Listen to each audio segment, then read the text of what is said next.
Hypocrisy.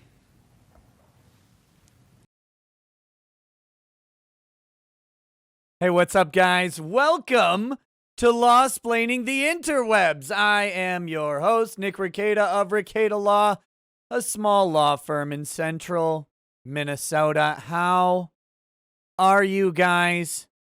How are you guys? I hope you're doing well. Oh boy. Whew.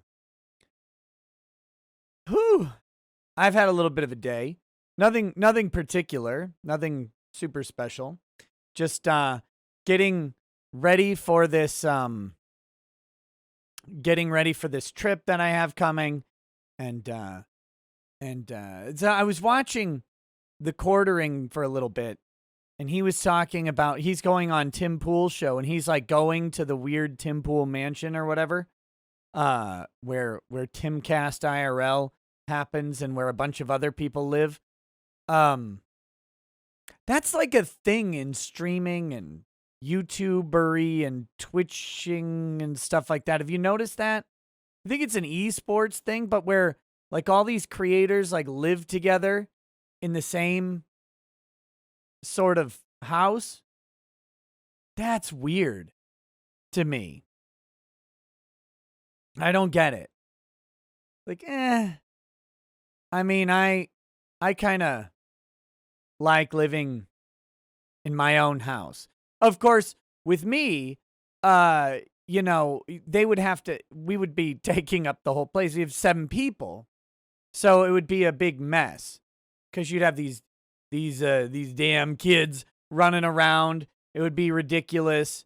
You need all kinds of rooms and stuff like that. So it's not like you could just like, oh, here's your apartment in your recording studio and you're fine. That wouldn't work for me. It doesn't work. But yeah, so that I don't know how you would do that. Plus, I don't get along too well with other people. So I don't think that's not for me. Anyway, but The Quartering was talking about his travel anxiety that he has with like trying to get the show ready and get everything packed and all that stuff. And it's like, I mean, I guess I'm just more like, I'm going to do the show while I'm gone anyway. So it'll be the same me, but a different background.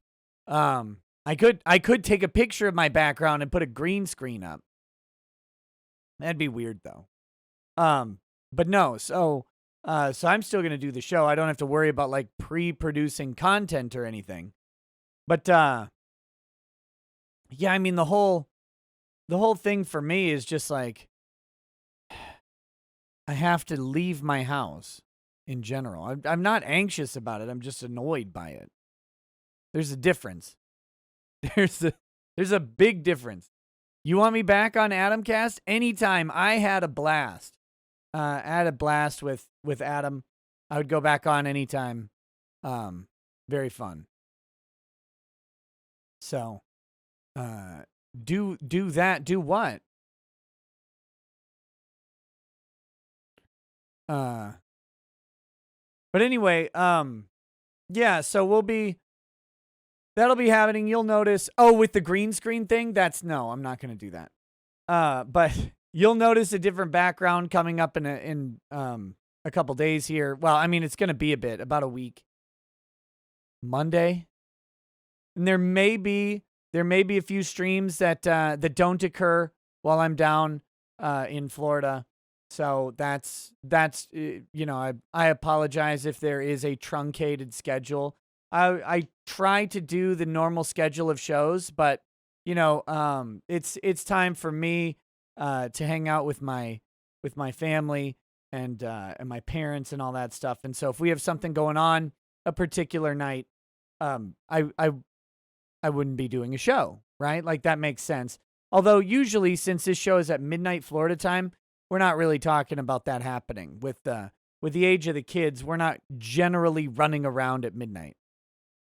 So To all of the rating that's going on from RGE, from Good Logic, thank you guys. Welcome. Welcome. And thank you for coming as always. Thank you for coming is what you say at the end of coitus as well. Yeah, so today we've got a couple different news stories really to talk about and some different chatting to do. We're going to talk about the transgender cake. First it was a gay cake. Now it's a trans cake. Eventually we'll have a hetero cake.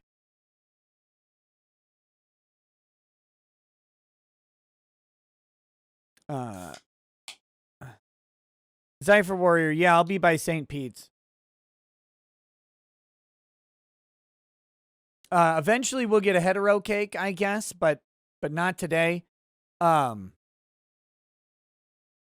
If the Texas appellate court releases a VIG decision while I'm on vacation, we'll still cover it.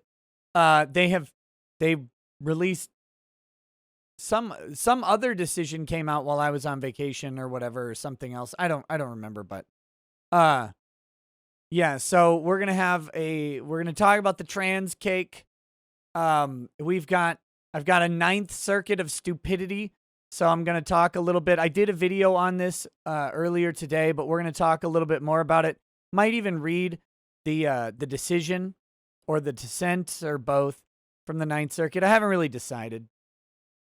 We'll do it on the fly. We'll do it live.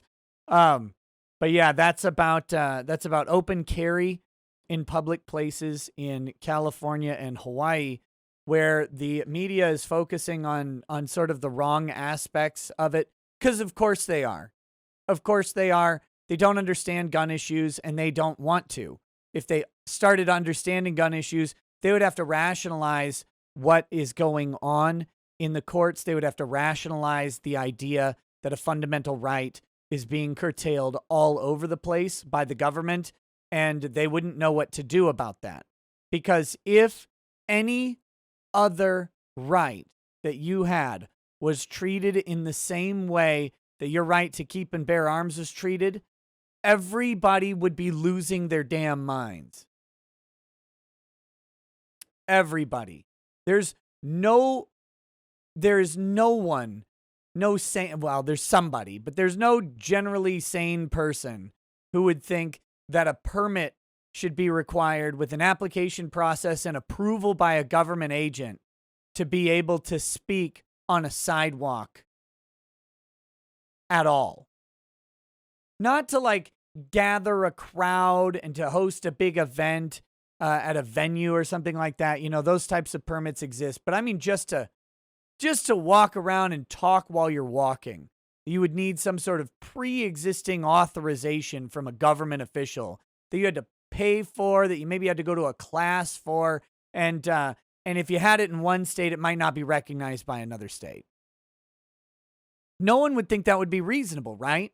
Like, well, I mean, sure, you can talk in approved buildings and on private property, but when you're out in public, like if you want to talk while you're out there, I mean, you can talk at the talking range and you can talk in your house, but I mean, not while you're outside. That's just crazy town. I mean, who would talk while they're walking around, or who would want to talk in a mall? Oh my God. Think about a park. Parks those deserve silence. And look, I guess there are some people who want to exercise their right to speech, maybe while they're outside, but I mean, those people can go through the process of getting a permit like anybody else who wants to do it.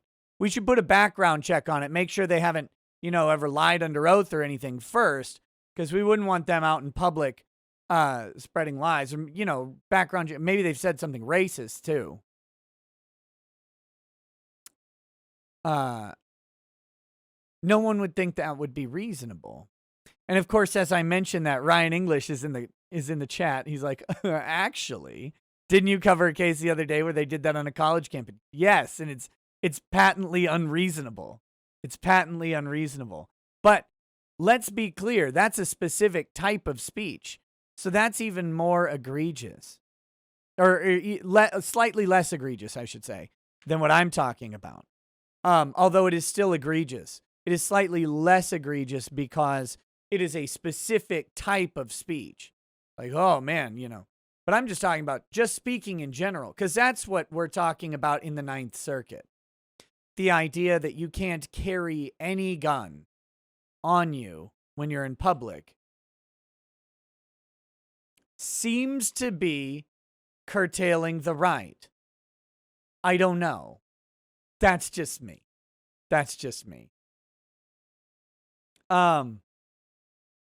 But yeah, so we've got that.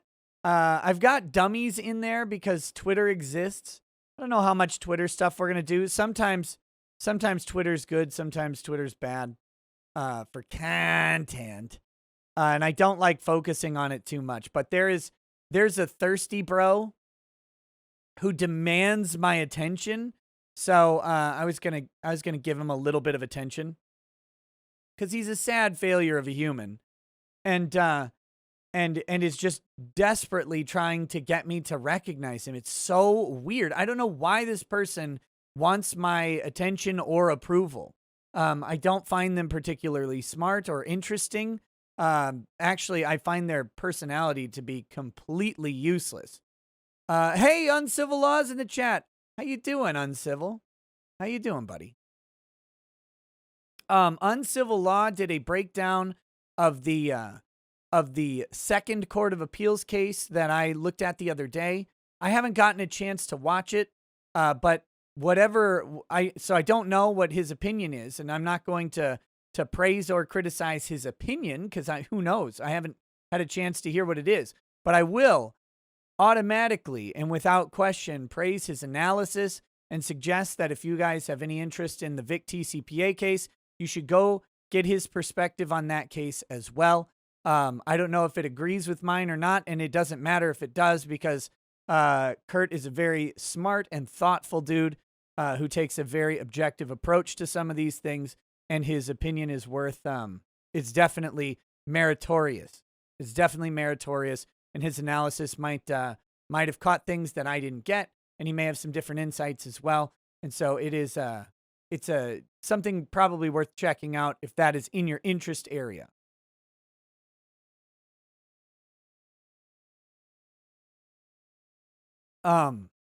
But yeah. So who knows? I'm going to guess he doesn't agree. Well, I mean, my agreement was simple, or my position was simple. I don't know if it will change the Second Court of Appeals perspective on Vic's case because they're completely, they're different cases. One was affirming a decision. The other one is asking to overturn the decision.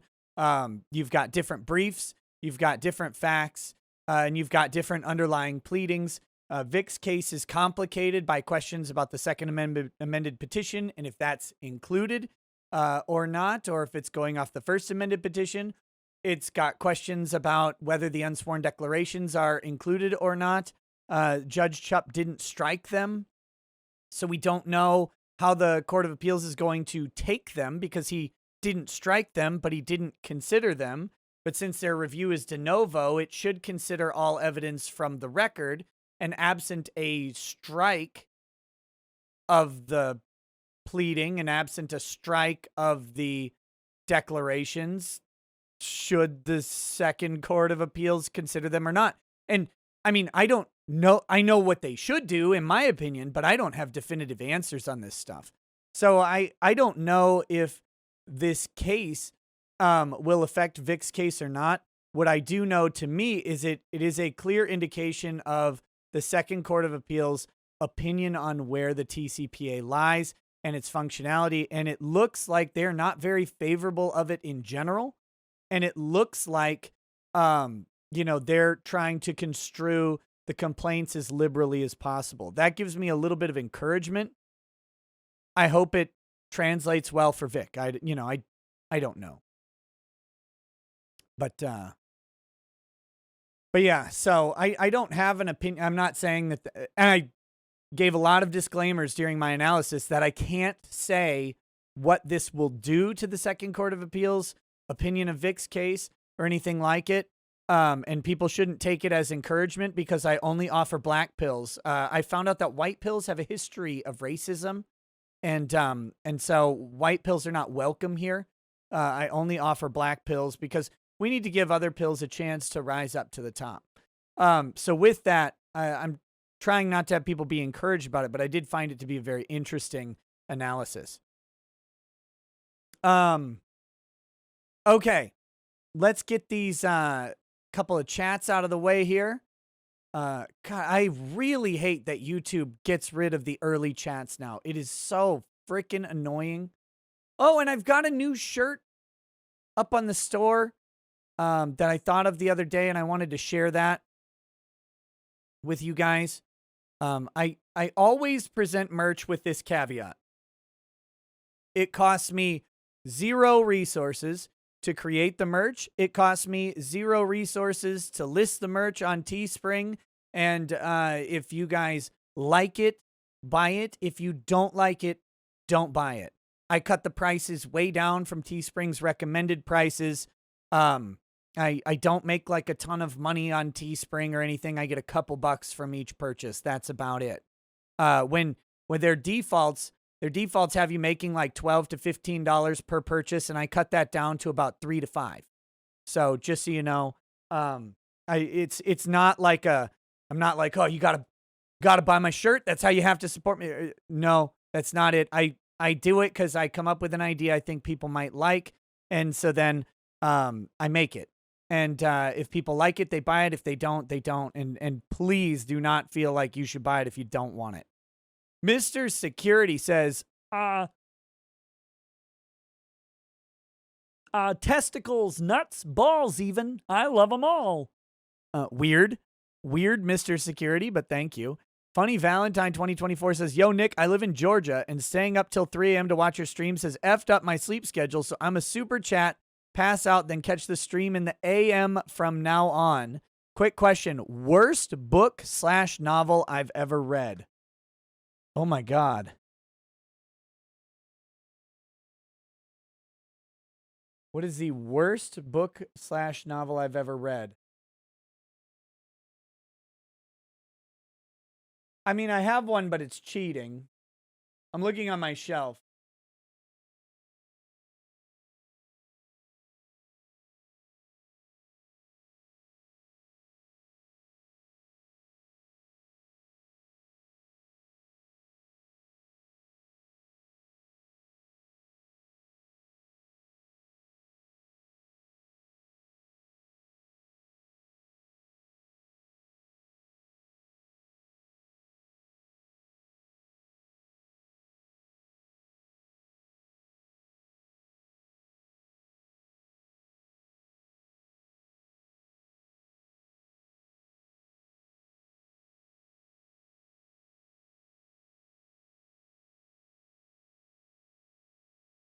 Come on.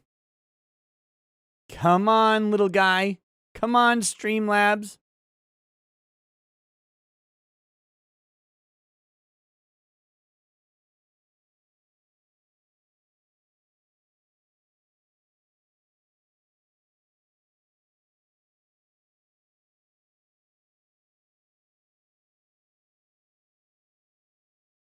God, I hate this. I hate this so much.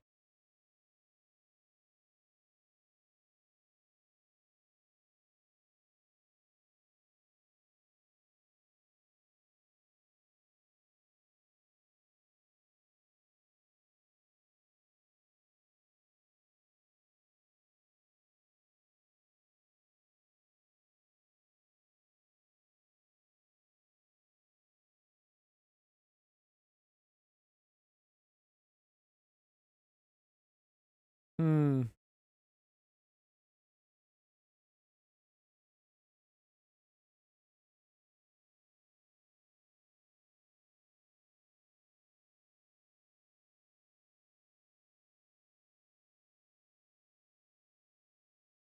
This is great.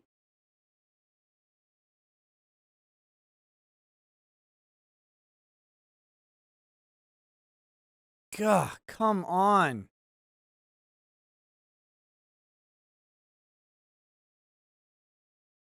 My download speed is 900 megasecond. My upload speed is like 8 megasecond.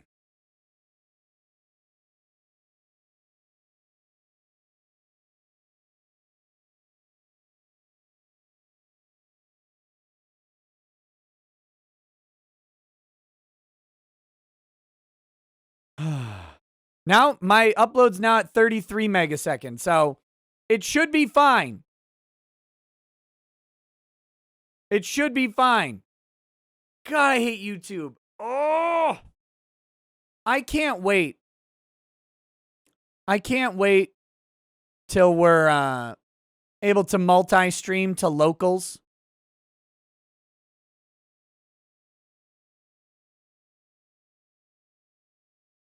Yeah, we're back right now. We're back now. I cannot wait till we're back on locals. Or till live streaming is up on locals. Because I would love to show every time that YouTube completely biffs up a stream.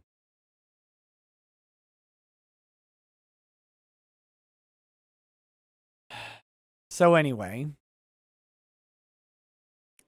I know I'm back. It's fine. It just dropped a significant chunk of the audience.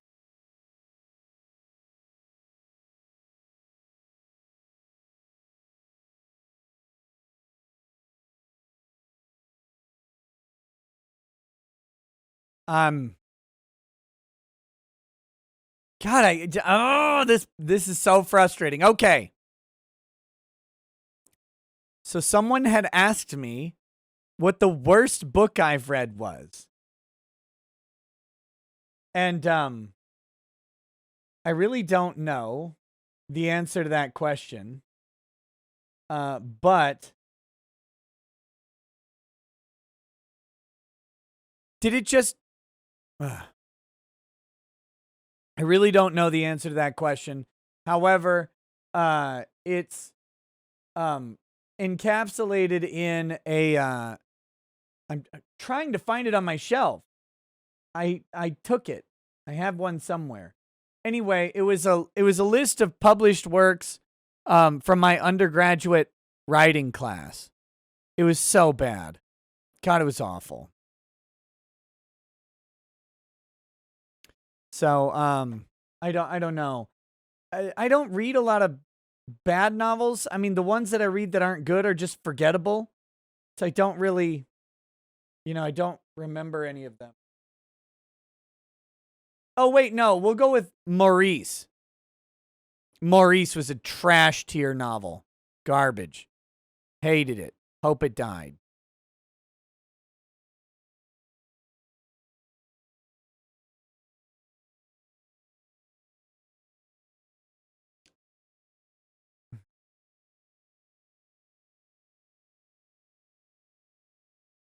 To those of you who may still be here, YouTube is apparently having an issue right now. So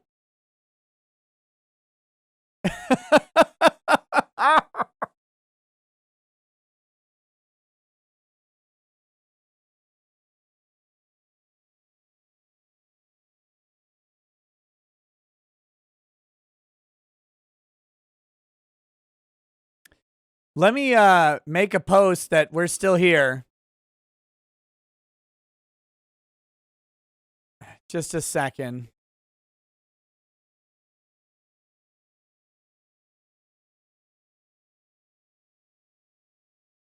Let's see.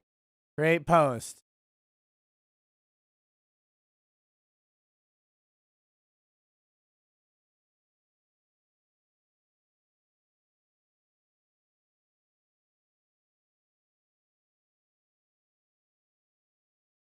Mm-hmm.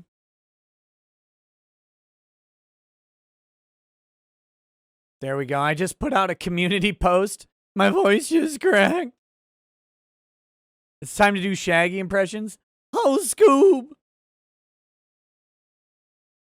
Oh my God.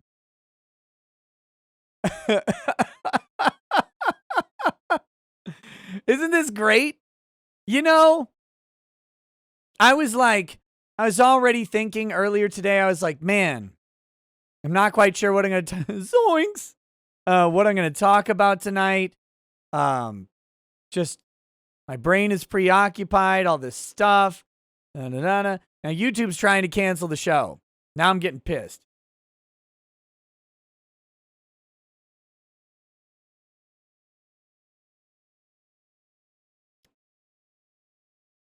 So anyway, the worst book is Maurice. I'll find a picture of it.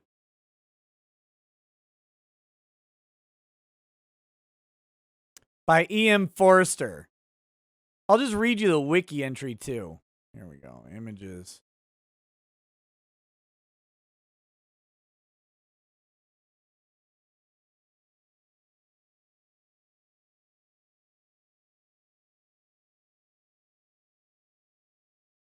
Here we go. Nope, not that one. This one.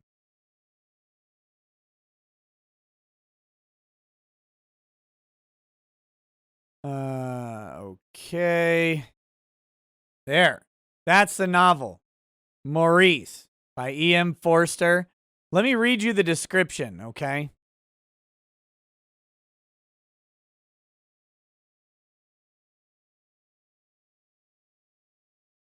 Oh. Maurice is a novel by E.M. Forster, a tale of homosexual love in early 20th century England. It follows Maurice Hall from his school days through university and beyond. It was written in 1913 to 1914 and revised in 1932 and in 1959 to 1960. First, Forster was an admirer of the poet, philosopher, socialist, and early gay activist Edward Carpenter, and following a visit to Carpenter's home at Millthorpe, Derbyshire in 1913 was inspired to write Maurice, probably after he got a good dicking. The cross-class relationship between Carpenter and his working-class partner George Merrill presented a real-life model for that of Maurice and Alex Scudder. Yeah, there's actually a movie of this as well. I had to read it in my literature and film class, and I wanted to die the entire time. So that's to answer that question. Thank you, by the way, to whoever answered or asked that question for crashing the stream. That was nice. Thank you for that.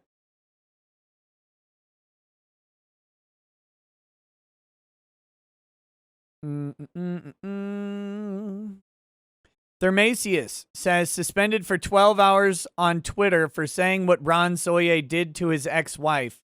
Fook Twitter. So there you go. Apparently you can't talk about Ron Toye beating his ex-wife, on Twitter. Maybe that must be hate speech, I guess. Hate speech against manlets.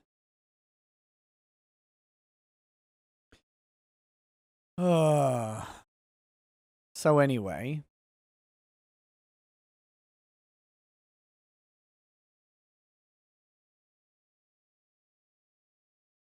I'm going to address this chat real quick. Angry Baneling says your stream was throttled because you didn't put your Odyssey and Bathroom Break song in your description despite people asking you for it.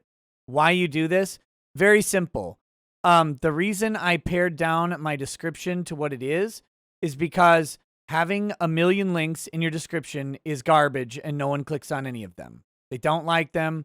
It doesn't work. It's too many choices and it makes people less likely to click. So I put the two that I'm most interested in right now in the description, and I'll probably just pare it down to locals pretty soon.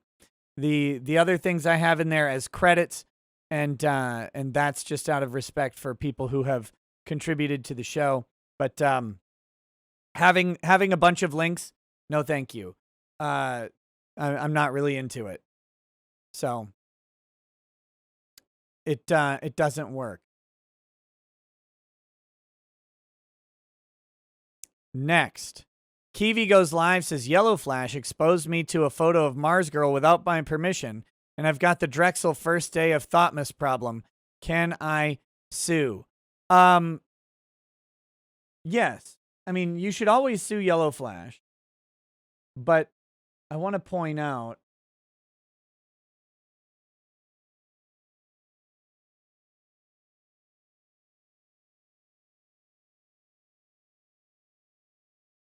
what they're talking about is here.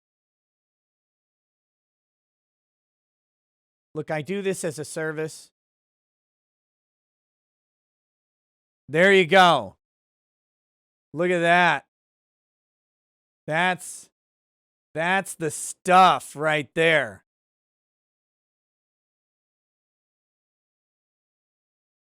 Yeah, there it is again.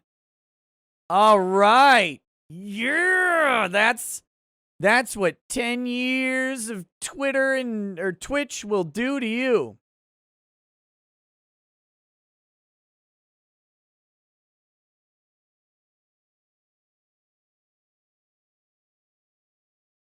Oh, God.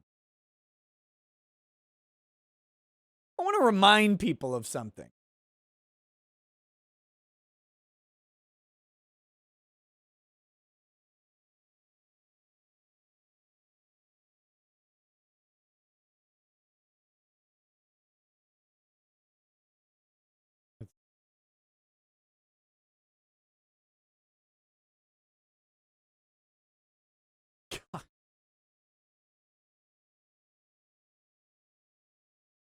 We used to make fun of Mars Girl for this. We used to make fun of Mars Girl for her head being so little in comparison to this gargantuan Yeti arm.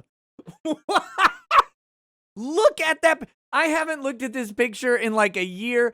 Look at that arm.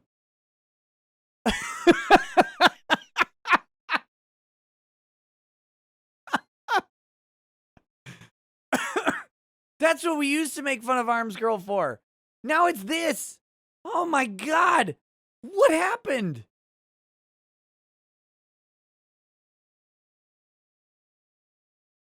Ugh. Oh. But wait, there's more. Where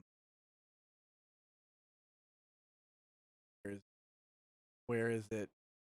Where's the only picture of Mars Girl that you need?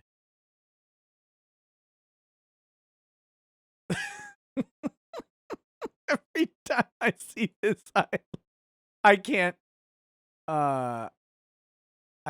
be come on. Why is it so little?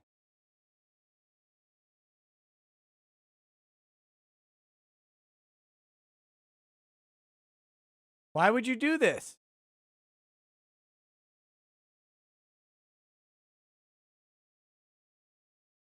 Here.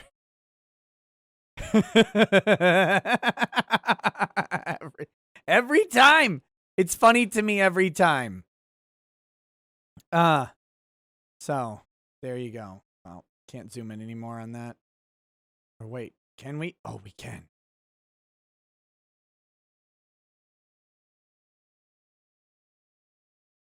Okay. That's Mars Girl. She apparently has a problem with Jews or whatever, as indicated by her windmill arms. So yeah, that's that.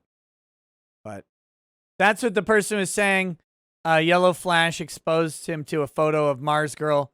And now can he sue? Yes, of course you can. Of course you can. As for her, that's the danger of having arms that can reach into any buffet in any state at any moment.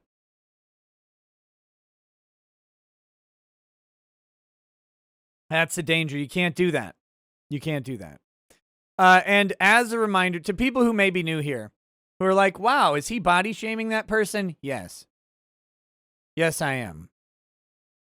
And it needed to happen a lot sooner. I tried. Do you know what I was doing? I was putting in the Lord's work. I was body shaming for years, trying to prevent this, trying to prevent what has happened. I don't know if people appreciate what I was doing. I was trying to stop this. I was trying to stop it. There was no stopping it, but someone had to try. Someone had to try. So was I body shaming? Am I body shaming? Yes, absolutely. 100%. But also, more importantly, I'm body shaming mostly because she is a terrible person. Absolutely horrible, garbage person, complete hypocrite, utter nonsense coming from this person, and she has no place in decent society. So that's the reasoning. If you're new here, you'll have to take my word for it. That is a nasty and vengeful and vindictive individual who accused someone. How do I word this? How do I make this clear? That accused someone of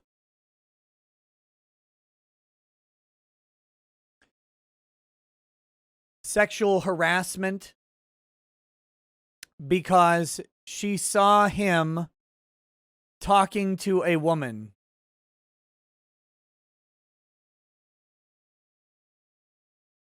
in an elevator. And they got on the elevator together.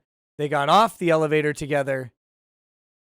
And that was apparently some sort of sexual harassment. So, and by the way, sufficiently enough to try and ruin the person's career and life from it. That was their contribution experiment, or a contributory experience of the sexual harassment. So, I have no qualms about body shaming that person. Mithran Emrys says, can't wait for SCOTUS to completely ignore the newest stupidity out of the Ninth Circuit and once again kick the Second Amendment can down the road.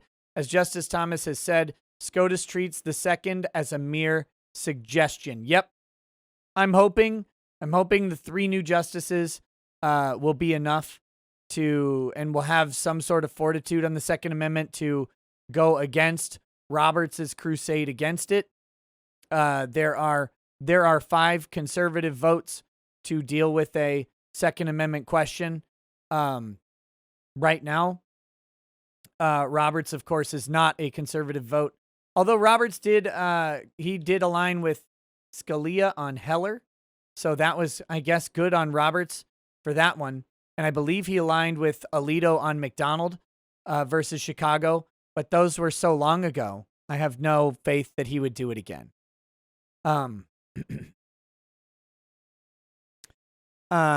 that being said, yeah, and that's what happened last time. That's what happened originally when California struck down its open carry in public places, or when they ruled open carry to be illegal in public places. The Supreme Court just refused to hear the case. So, nah, kind of like they've done ever since 2010. Andrew War Snowboard says, Susan is trying to culturally appropriate your money. Shame on her. Susan is terrible. Thank you. Perception Check says, catching you live for the first time in a long time, so of course the stream has to break. That it does, Perception Check. Hey, how you doing? Welcome. Welcome to the stream. Glad to have you here. Patrick Mead says, we shouldn't have to spell it out, but we must amend the second to say no legislature may pass a law, no executive may take an action, no court may make a ruling, infringing on the right of the people to keep and bear arms. Oh, no, you have to add more to that. You have to say keeping arms means having them, possessing them, owning them, storing them, having them around. And bearing arms means carrying, holding, wielding, pocketing, holstering, unholstering, put in a backpack, in a purse. We need a green eggs and ham of the Second Amendment, I think. Yes, you can have it on a train. You can have it on a plane. You can have it in your pants. You can make your best friends dance, right? That's what a gun's for, isn't it? So, yeah, no, we need that. We need that. All right, now that the stream is kind of settled back down, let me pull up the sponsor of the stream, which is my own Teespring store, of course. Let me pull up the new item. It is called Infringed. I want to view this in the store. Damn it.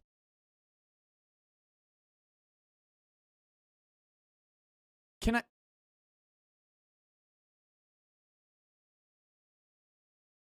Why is this so hard? That's what she said.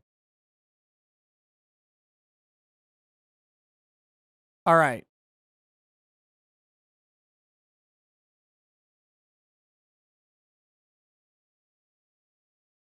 Okay, here we go.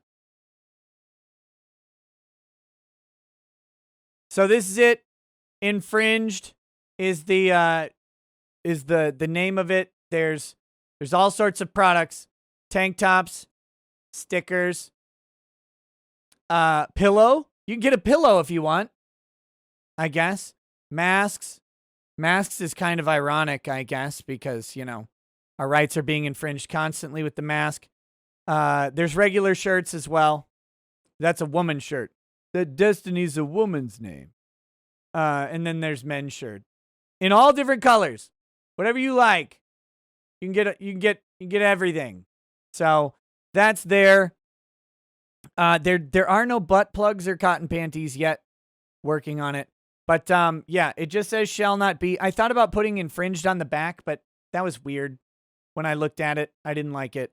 But if you guys like it, go ahead and grab it. If you don't like it, don't grab it. Definitely complain about it. So there you go. Baseball caps, I don't have the ability to do those. The neck gaiter I didn't do because it looks really weird.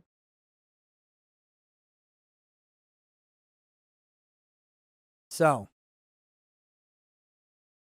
yeah, it's just a very simple design with, you know, whoever knows is in on the joke. Oh, I'll read the description. I wrote it, so it's not good. It says, there's an amazing set of words in the Second Amendment.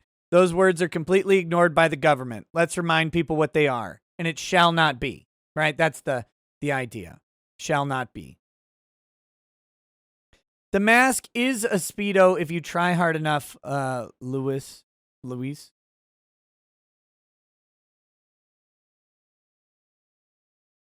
So,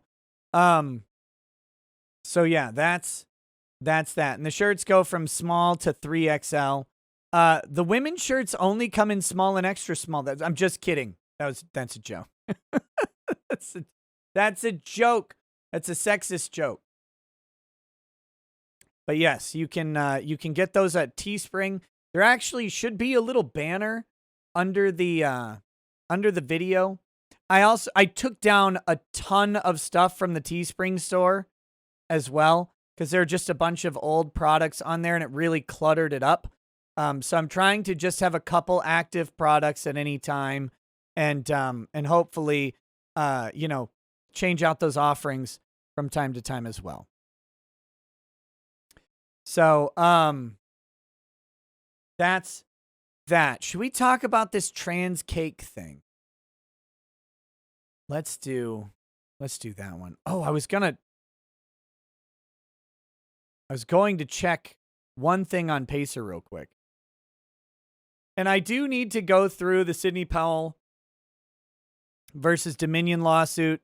Whatever your opinion of Sidney Powell and Dominion are, one thing that's true is that the media is kind of running with Sidney Powell stating that no reasonable person could consider her statements as statements of facts. And they're, I think, misinterpreting it intentionally to say that Sidney Powell is saying that no reasonable person would believe what she said was true, which is not at all what she's done there. And and her lawyer was pointing out the lunacy of that sort of take on it. But what she's done is offered up for the purposes of a defamation defense the idea that she was not uttering objectively provable facts, but she was giving opinions. I don't know that it's the best argument. I don't think she's going to win her motion to dismiss. But that is, that is the argument that's being made. And I saw one article today that was like, Sidney Powell's legal defense puts her in real legal jeopardy. And I was like, no, it doesn't. Stop. It's like, she's saying that what she said wasn't to be taken as true, but she put it in a blah, blah, blah. That's not what's going on here. And you need to stop.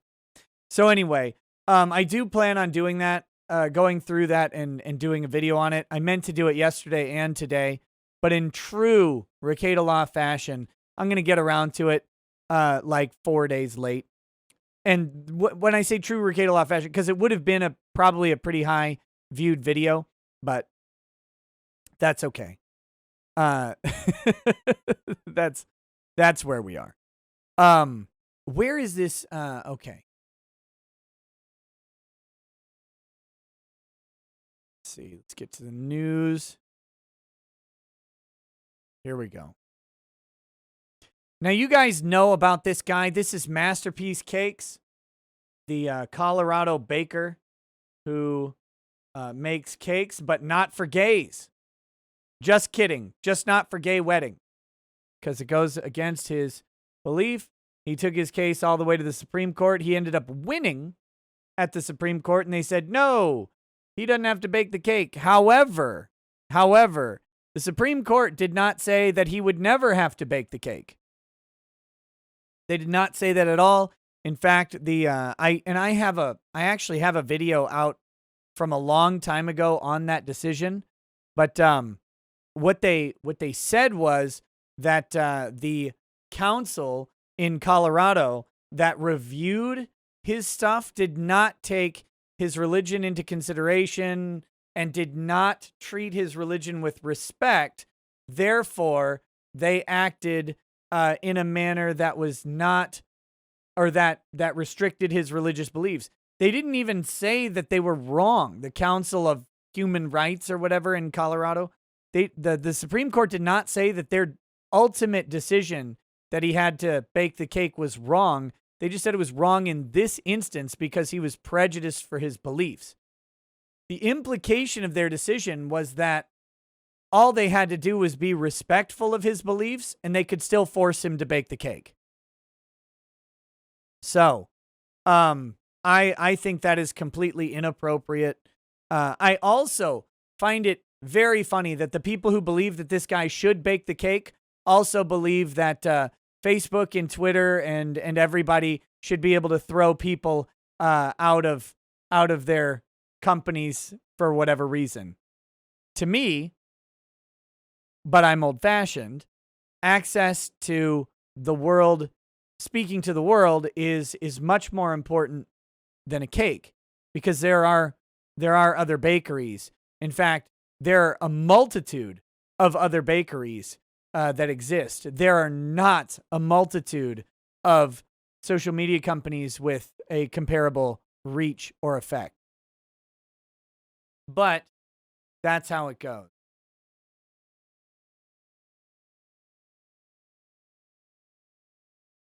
And it's also important to remember that Libertarian candidate Gary Johnson said he would force the Jew to bake the Nazi cake, because apparently he wanted to go as based Libertarian candidate Gary Johnson.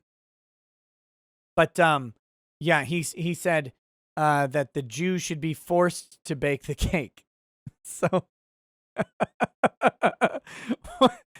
I don't understand how this guy was a libertarian candidate personally, but that's what it was. And if you want to know why that party will never go anywhere, Gary Johnson is one reason for that.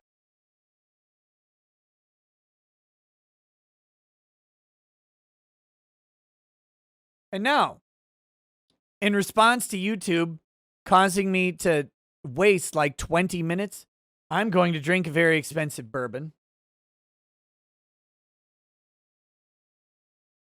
I was gonna just have some of that in scotch tonight, but now I'm on bourbon. Oh, the exciting thing about going to Florida is I always get to try new Florida whiskeys. This is the bourbon. This is Kentucky Owl bourbon whiskey. It is a 10-year. No, wait. It is batch number 10. It is not a 10-year bourbon. This is the Wise Man's bourbon. It is a 60% alcohol bourbon. Their rye is the rye is fantastic. The bourbon is good, but I'd pick the rye over it.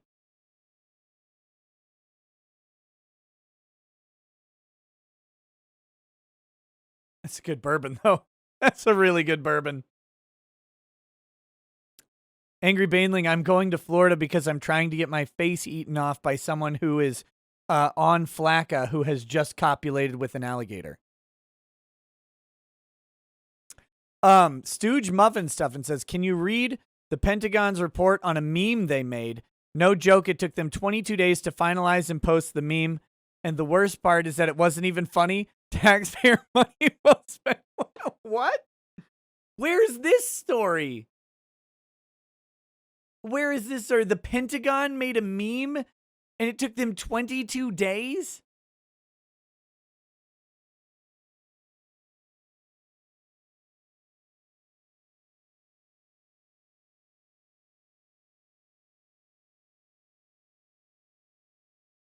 All right. I have so much faith in our government. Here we go. LGBT activist haul Jack Phillips into court again, this time over transgender and Satan cakes. Hearings began in a new case against Masterpiece Cake Shop over a Colorado baker's refusal to bake a cake celebrating a man's decision to become transgender. Whew, I'm reading from the Federalist, so you can already get some of the Federalist coming through there. A man's decision. How much hate does Tristan Justice? His name is Tristan Justice. How much hate does Tristan Justice have for the trans peoples? Not enough. Hearings began Monday in a new case against the Masterpiece Cake Shop located in suburban Denver over a transgender male suing for the owner's refusal to celebrate his transition. I swear, if I ever go back to Colorado, because I like to go to Colorado, my family likes to go. If we ever go back, I am going to buy I'm gonna buy a cake from Masterpiece Cake Shop. It is gonna be the most Jesus-ed out cake you could imagine. Like, can you make the cake Jesus on a cross? Can that be a cake that you make, like a giant cross with Christ on it? That would be awesome. Or maybe like Jesus under the Shroud of Turin or whatever. I will do it. Next time I go to Colorado, I'm gonna call this guy in advance. I'm gonna be like, look, you have full artistic license. Make the most Jesus cake you possibly can, because I want to share it with the world. I want this cake to be blessing other people. I want the Pope to come and kneel before this cake. Have actual Eucharist is filling? Yes. I want a priest to consecrate the Eucharist that goes in the middle of this cake.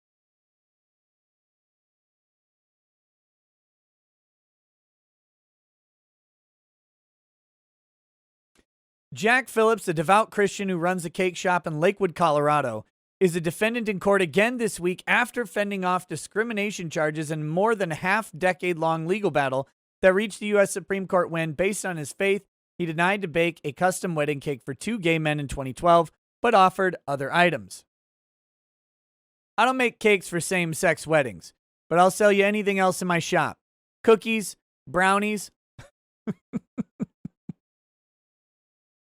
Look, the problem is, to make a cake, you got to have flour and egg come together. And I'm sorry, but you can't make a cake with 2 eggs or 2 sets of flour. It doesn't work. That's what he said in my brain.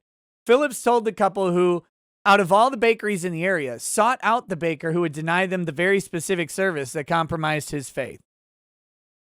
Of course they did. It wasn't about the cake. These people didn't want a cake. They could have gotten a cake anywhere.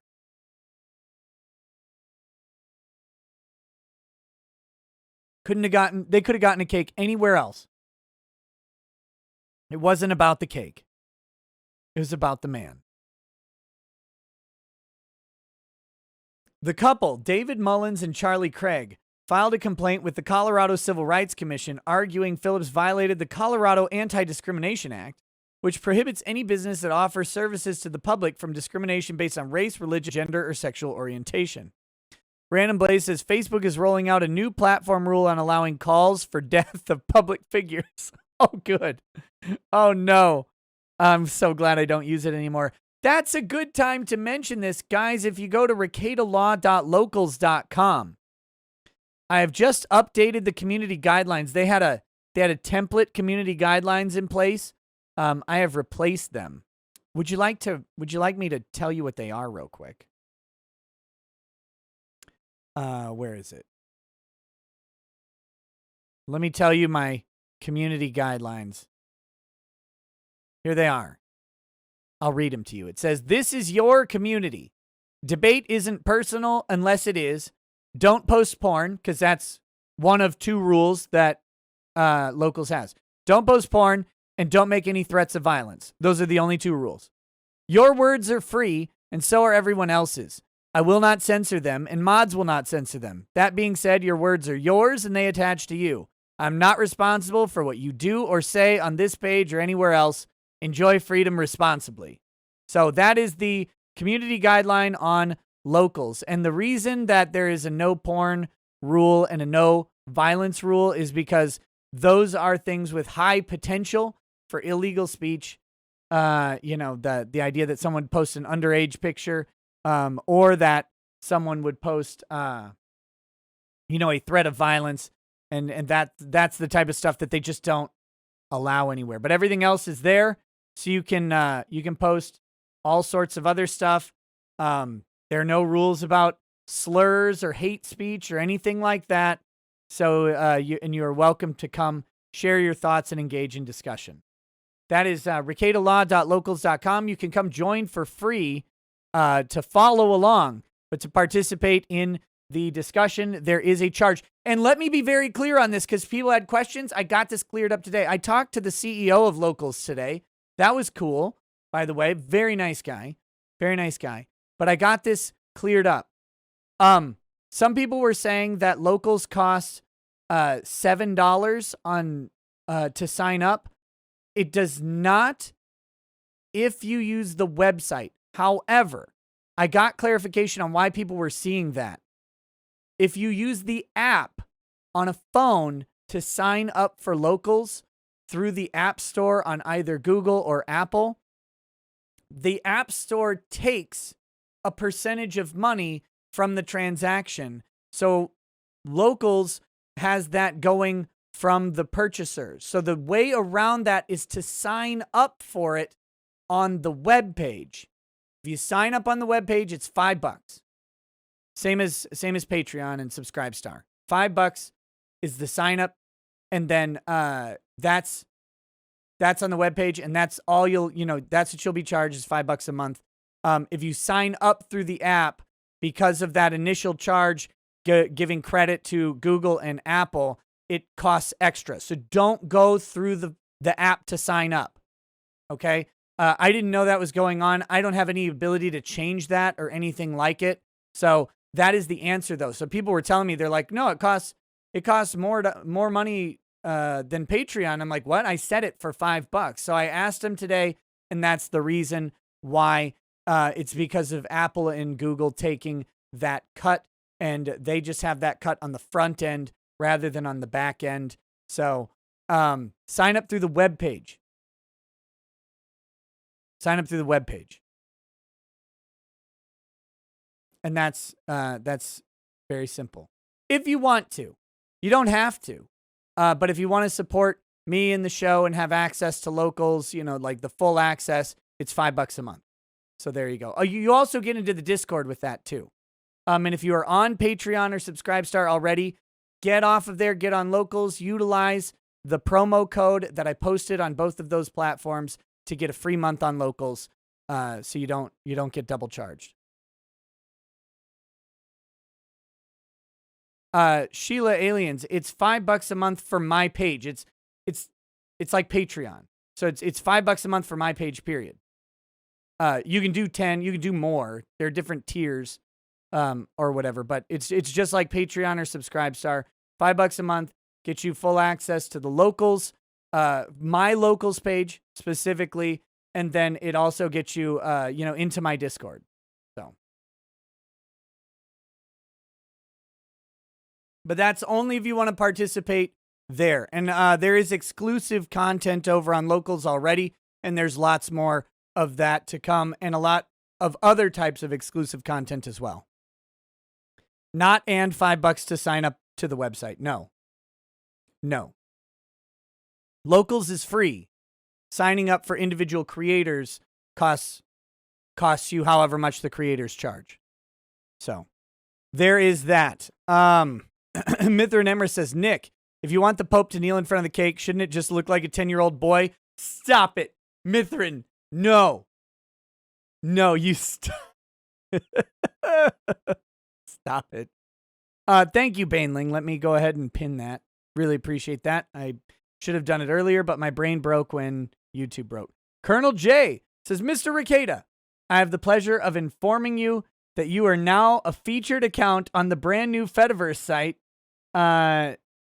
DF, degenerates.fail/explore. Congratulations, and everyone get federated today. Good show. Oh, God. What is this? Degenerates fail. I'm a featured account. Is that my my verified page? Hey, cool. Thank you. I appreciate that very much. I'm glad to be with the illustrious company. I see some people on here that I like, so that's good. Good stuff. Okay, where do we go? Back to this thing. This is a schizophrenic show tonight, by the way. More schizophrenic than normal.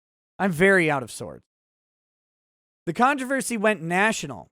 The controversy over the cake we're talking about. Provoking harassment campaigns and death threats against the suburban baker that ultimately cost him 40% of his income when Phillips stopped baking cakes following a lower court's decision against the shop. The case inspired another against Phillips after the Supreme Court announced in 2017 it would re-examine the lower court's ruling, which it ultimately overturned on narrow grounds. Autumn Scardina. Let's do what needs to happen.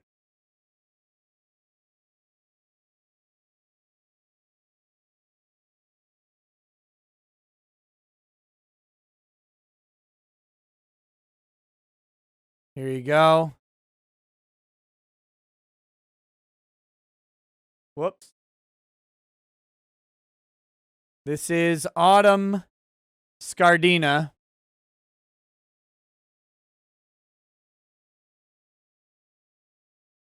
Why is this not attached to that? Oh my God. That's Autumn Scardina. So, here we go. Autumn Scardina, a transgender female identifying attorney in the Denver area, called Phillips to demand a custom cake celebrating his gender transition after he heard the Supreme Court would consider the initial cake against the Colorado Civil Rights Commission.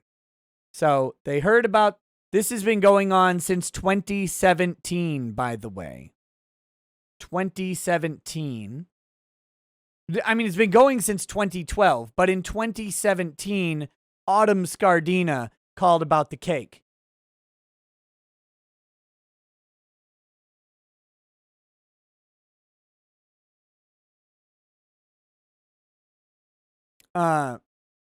Yeah.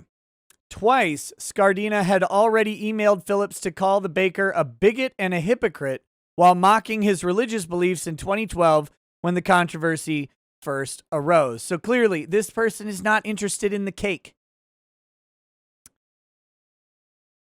Autumn Scardina is a liar and a piece of shit, a garbage attorney, who is doing this specifically out of spite and hatred of a person's other protected characteristics.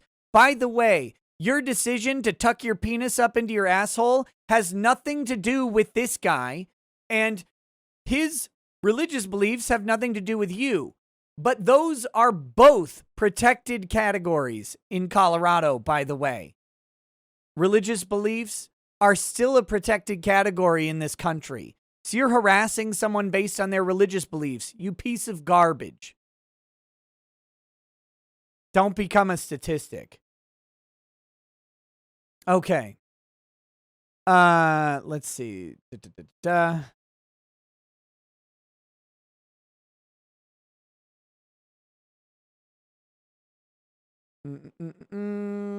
Where did it go? Here we go. A 2012 email presented as evidence in court also shows Scardina offered to be a plaintiff in a discriminatory case against the cake shop in the gay couple's absence if they chose not to move forward with litigation. The cake shop denied Scardina's 2017 request for a pink and blue cake after he said it was to celebrate his gender transition. Scardina, by the way, if you want to transition genders, go ahead. Go ahead. I don't care. I don't care what people do. I think people miss that nuance. It's like most people, like, I don't think this guy is out there trying to stop this person from gender transitioning, right? He just doesn't want to make a cake to celebrate it. That's all. Same thing. I don't care what people do. Like I would, and let me be very clear. If I were a baker in Colorado, I would make the cake. I'd make the cake. Cuz that's how I work. That's how I do business. I'm not going to turn somebody down cuz they're trans or gay or whatever. That's not I respect this guy's religious beliefs. Mine don't go in the same way. I feel differently about transacting business with people than he does. That's fine. So I want to be very clear about that. Like in my law practice, in any business that I run, in fact, there are transgender people in the Ricada Law Discord. I have no problem with any of them. I don't care. I don't care at all. I actually find people's stories interesting. That being said, I'm not this guy, though. So if it were me, I would bake the cake. I also think that this guy has absolutely no obligation to bake the cake. I want to be clear where I am on these issues. That's my perspective, okay? Before someone's like, "Oh, he just wouldn't do it." I would. Look, I had to sell all sorts of stuff to trans people when I worked at Circuit City. I don't care.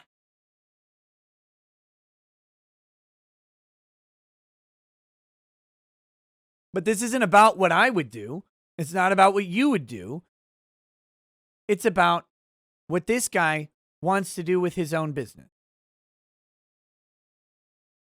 The cake shop denied Scardina's 2017 request for pink and blue. Oh, yeah. Scardina responded with a new complaint picked up by the Colorado Civil Rights Commission that was dismissed in 2019 by the group after Phillips filed a lawsuit against the state and federal court. Months later, Scardina chose to pursue charges of his own seeking damages, fines, and attorney's fees to wreck Phillips' finances rather than appeal the commission's decision to drop the discrimination claim. Represented by Alliance Defending Freedom, a legal nonprofit dedicated to First Amendment cases, which also took the Masterpiece Cake Shop case to the Supreme Court in 2017, the defense has argued Phillips' cakes constitute artistic creations of expression.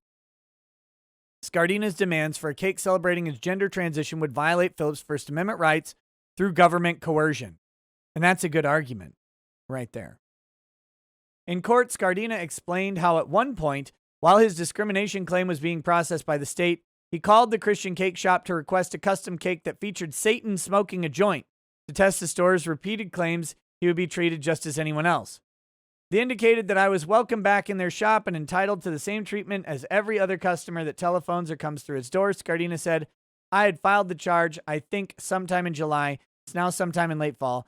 Nothing had been done as far as I was aware. And once again, here they are saying, sure, she's welcome back. Oh, this is subtle.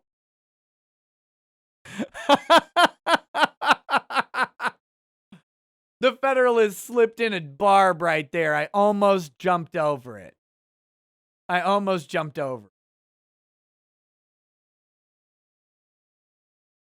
Wow.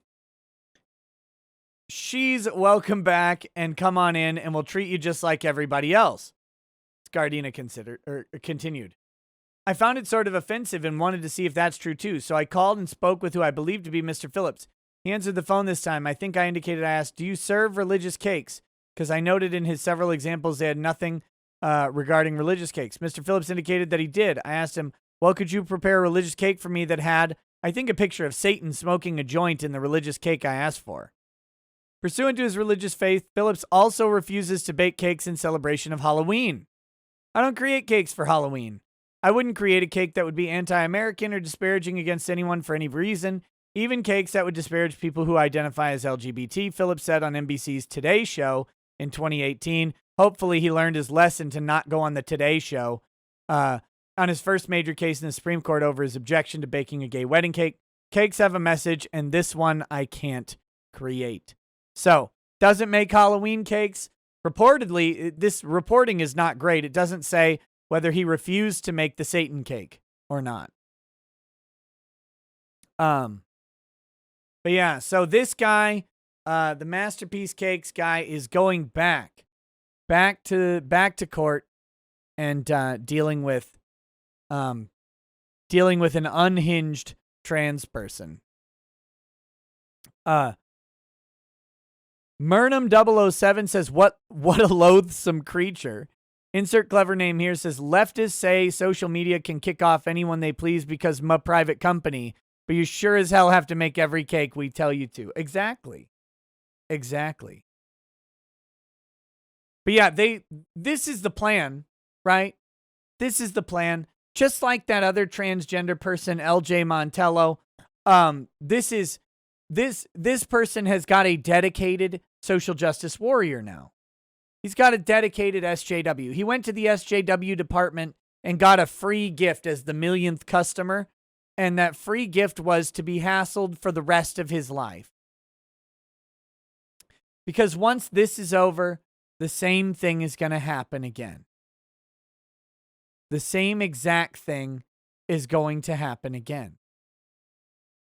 A specific person, probably the same person, is going to call up and ask for some other cake.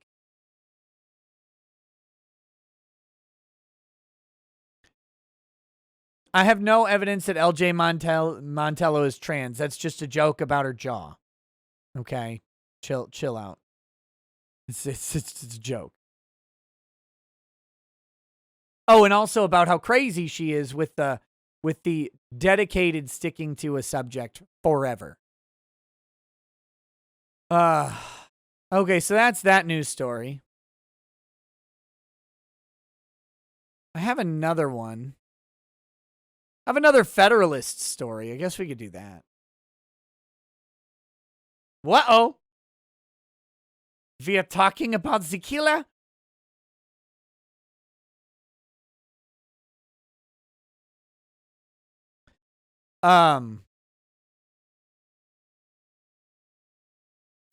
Let's see. Corporate media don't want to talk about the Atlanta gunman's real motivation. This is the Atlanta shooter. Again, Amish underneath, Antifa up top. I'm not sure what's going on with this guy. Bit of a weirdo. If the Atlanta shootings aren't about race but sexual pathology, it's an indictment not of racism but of prevailing sexual attitudes among our elite. This is by John Daniel Davidson. I don't know if this guy is actually correct about the motivations or whatever. Look, I mean, maybe the guy just wanted a hand job and didn't get it. Who hasn't shot up 3 different massage parlors after you didn't get a hand job? That's all I'm saying. Who hasn't done that at least once in their life?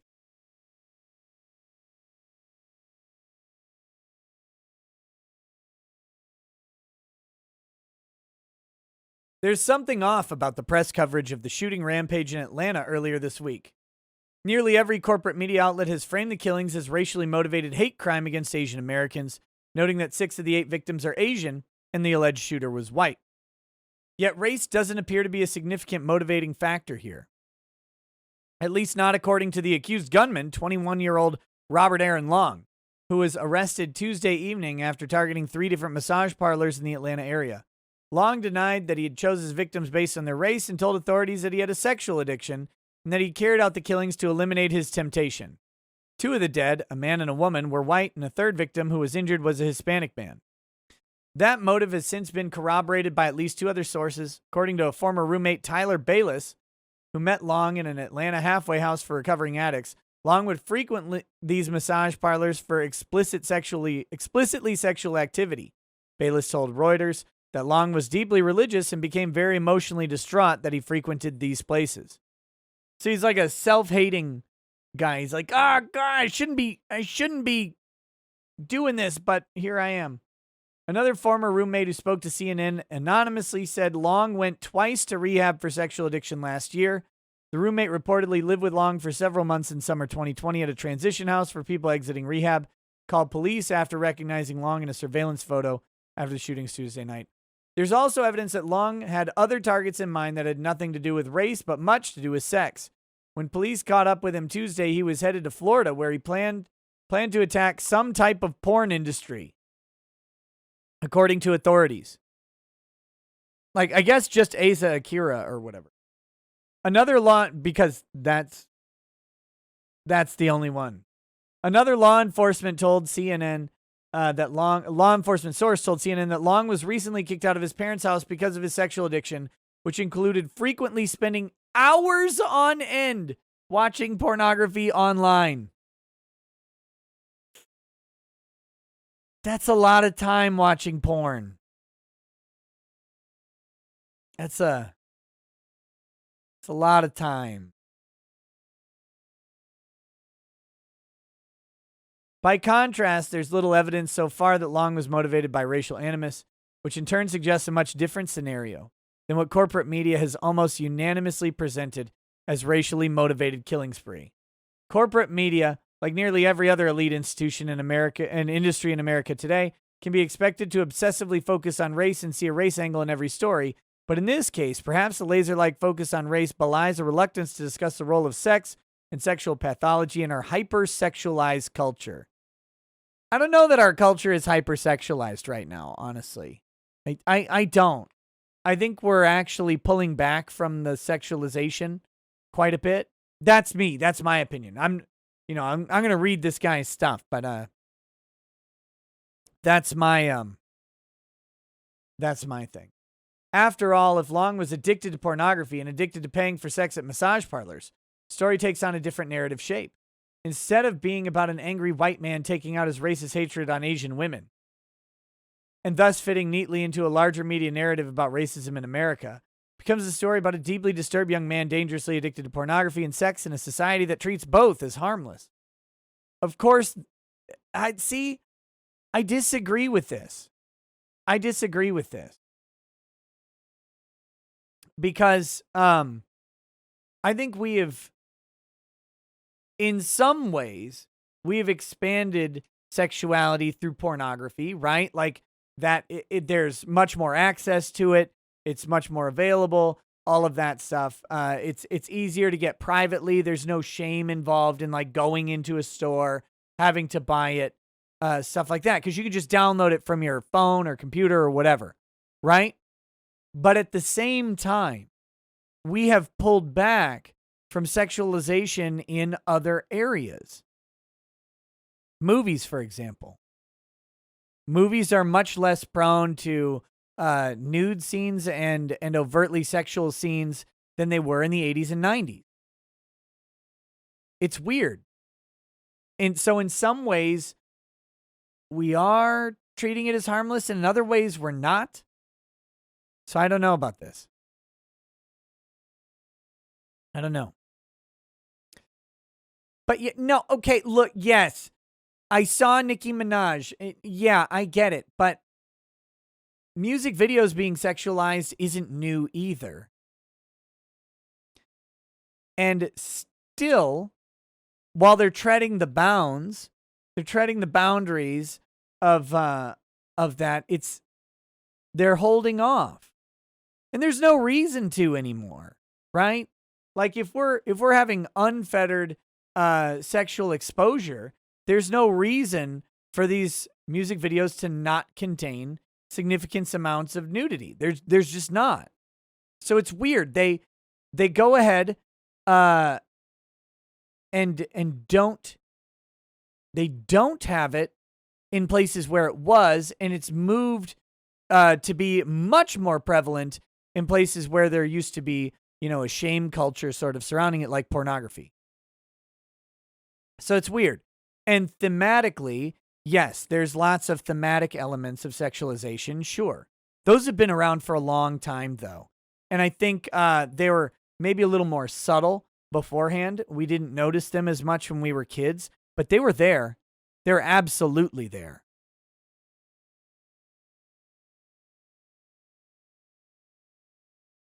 How about the Sun's page 3 topless girls?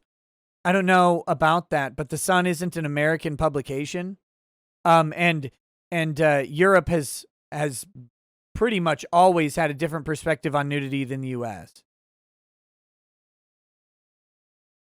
So, of course, that long as a sex addict makes him no less culpable for his alleged crimes. And this is my point, by the way, in all of this, is like, this is what's been annoying me lately. This guy's crime was bad because he was killing Asians, according to Twitter.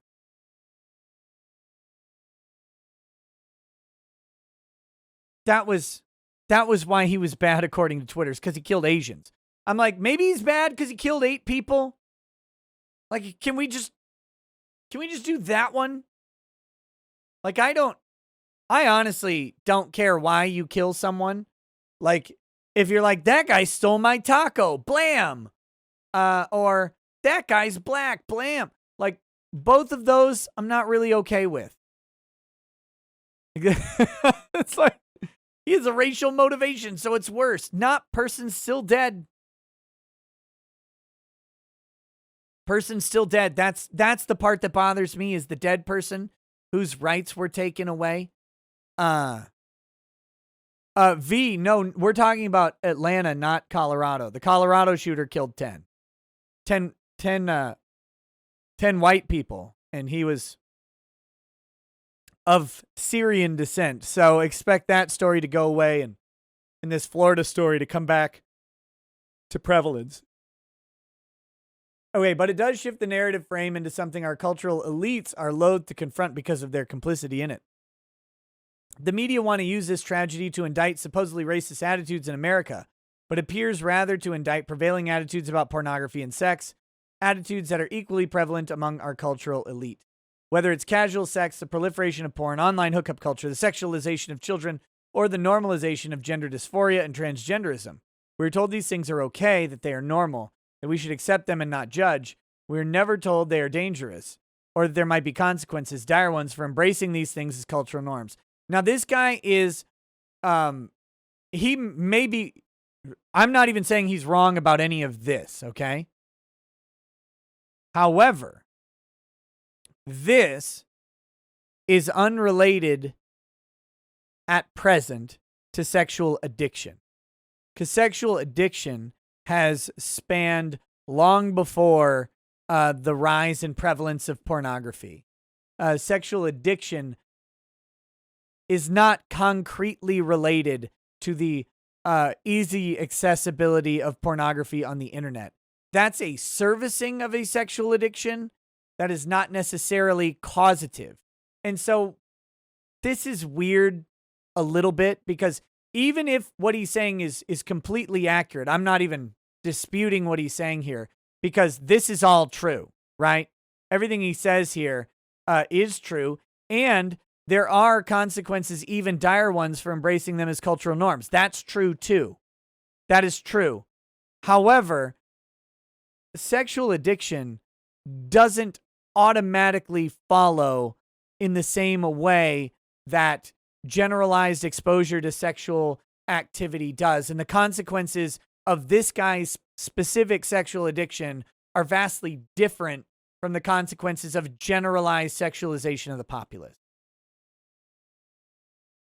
Seen in this light, the Atlanta killings becomes a story that forces us to confront our priors, not about the race, but about sex and sexuality.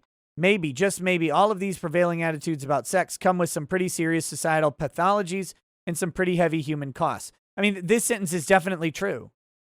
Liberty does this. Liberty does this. Maybe these blessings of liberty, as David French might call them, are in fact curses. Yeah, that's liberty. Again, that this guy is describing liberty, although I don't know that he means it in the way that I do. Maybe we were wrong about all of this. Maybe unfettered sex and ubiquitous porn are not compatible with a healthy society. Maybe they are actually evil, and maybe we should start talking about how to push back and help unwell young men like Long, or their lust turns to bloodlust and they go on murderous shooting sprees. He is taking, again, I want to be clear. I know a lot of you feel really strong on this, and that's fine. We're going to probably disagree on that forever, but he is taking a single case where one person with a sex addiction turned into a mass shooting, and he's trying to apply that as an indictment of society's emphasis on sex. And those two things don't jive together at all. That would be like, I don't even know the comparison, but that's not an effective case study. And there's very little to indicate that even a significant percentage of mass or spree killings are related to sexual addiction or sexual proclivity. Like, it's not statistically significant. It's one out of however many killers there are. And so he's not making a good case for this right now. He's taking a hot button issue and applying it to a personal sort of belief about pornography and sexuality. A belief, by the way, that's just fine. It's perfectly fine to have reservations and to disagree with how our society views and treats these things. That's a perfectly okay thing to do. But right now he's trying to use a shooting as if it were indicative of where this behavior leads. But there's no actual basis for it that he's given at all. It'd be like if one guy was addicted to gambling and shot up a couple casinos, being like, yeah, see, gambling causes mass shootings. It's like, but it's one guy. What about all the other mass shooting? It doesn't make sense. It doesn't follow. It doesn't follow here at all. Our culture, and by the way, we should push back and help unwell young men like Long before their lust turns to bloodlust.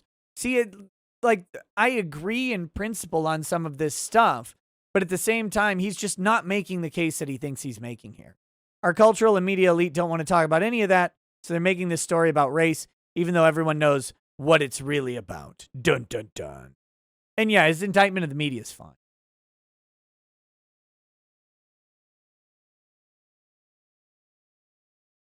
His indictment of the media is fine, but this is a case of, this is not, it's not even correlated. So it's not like correlation doesn't imply causation. There's not even correlation here. That's the problem that this guy has. So it's a weird one. I don't know. I saw that article. I figured I'd talk about it a little bit. It's in the news. I have this one. I don't know if I can even read this one. I don't know if YouTube will let me read this case or this article. Ooh. Again. Don't know if we can talk about it. Trump says the Supreme Court should be ashamed of themselves for not taking up election cases. I'm probably going to leave it at the headline. He's right. The Supreme Court should be ashamed of themselves for not taking up the election cases. I made this point in a video calling the Supreme Court cowards. And I stand by that point very specifically. Now, here's the thing. That has nothing to do with whatever outcome the Supreme Court should have given, right? I said in my other video, and I'll maintain it today, I don't think the Supreme Court taking up the case would overturn the election. I don't think they would do it. I never thought the courts would overturn the election. That was pretty much, that should have been clear in all of my videos covering this, starting from the very first day after the election, when I was griped at significantly for suggesting that judges would not want to overturn an election. But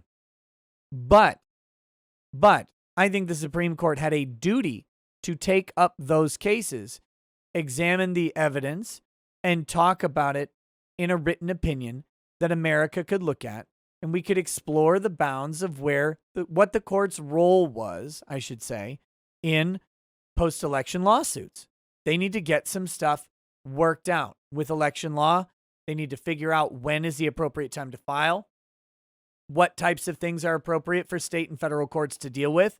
And the Supreme Court not taking those cases absolutely is a shame on the court. An absolute shame on the court. And it left a lot of uncertainty that persists today.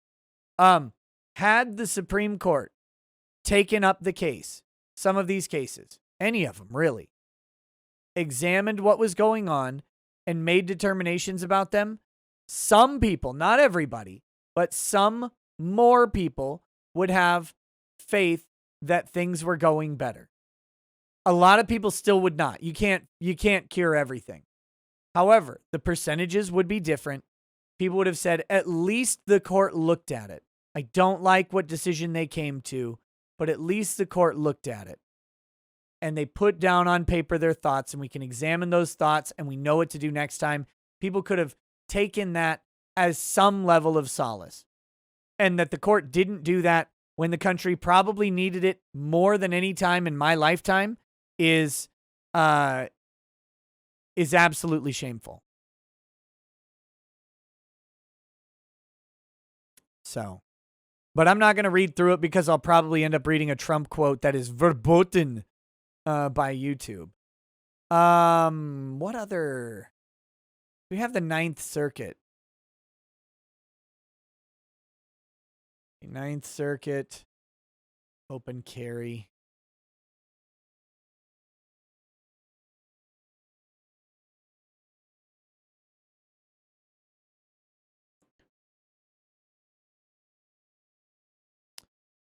Come on.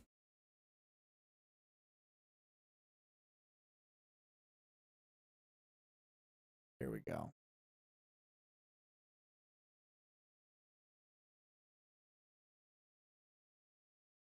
Woo! Here's the Ninth Circuit Court of Appeals. I don't know how much of this I can do. This is 215 pages.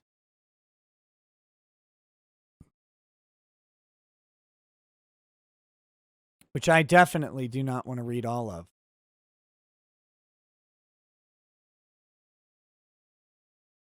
I wonder how many pages this opinion. Oh my God, the opinion! The opinion's over 100 pages. Good Lord.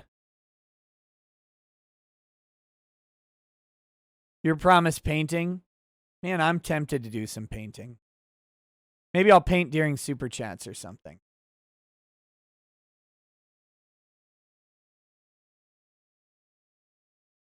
I'm not going to read this whole thing. I wonder how long the dissents are. So let's see. We got to go 127.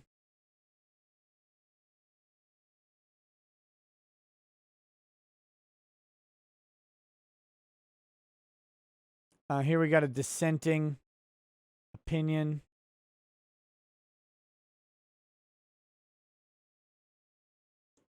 I think there were 2 dissents. How long does this? Oh my God, this is long. That's what she said. Let's start reading this dissent a little bit. Let's see where they go with it. I'm game. Are you guys game? I hope so. Because we're going to do it. So it's important to remember who this judge is.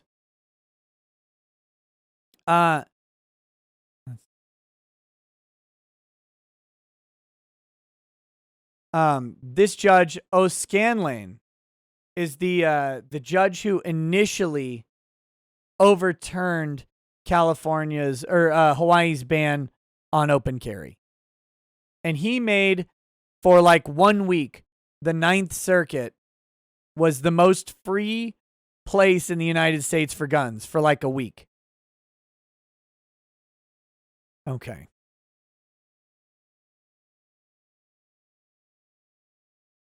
The Second Amendment to the United States Constitution guarantees the right of the people to keep and bear arms. U.S. Constitution Amendment 2. Today, a majority of our court has decided that the Second Amendment does not mean what it says.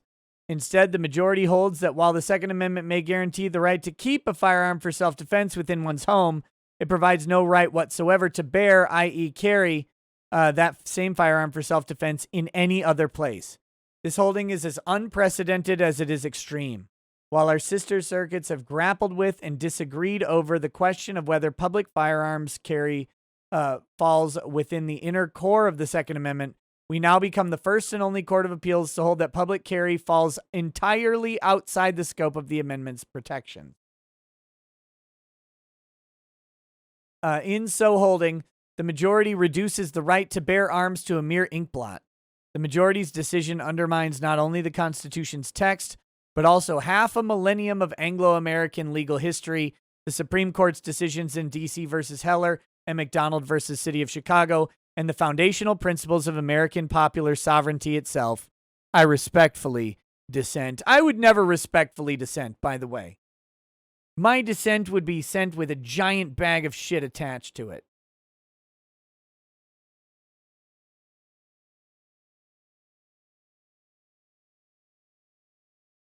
George Young wishes to carry a handgun publicly for self-defense in the state of Hawaii. Twice in 2011, he applied for a license to carry a handgun, either openly or concealed. His application was denied each time by the County of Hawaii's chief of police because Young failed to satisfy the requirements set forth in Section 134-9 of the Hawaii Revised Statutes. Section 134-9 acts as a limited exception to the state of Hawaii's places to keep statutes, which generally require that gun owners keep their firearms at their place of business, residence, or sojourn. The exception allows citizens to obtain a license to carry a loaded handgun in public under certain circumstances.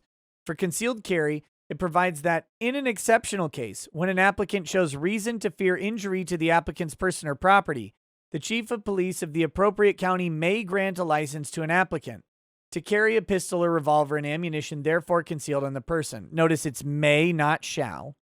So they have discretion to grant or not grant. For open carry, the chief of police may grant a license only where the urgency or the need has been sufficiently indicated and the applicant is engaged in the protection of life and property. I don't want to point this too harshly at Hawaii, but if you're engaged in the protection of life and property, you don't have time to go ask for a permit. That needed to happen earlier.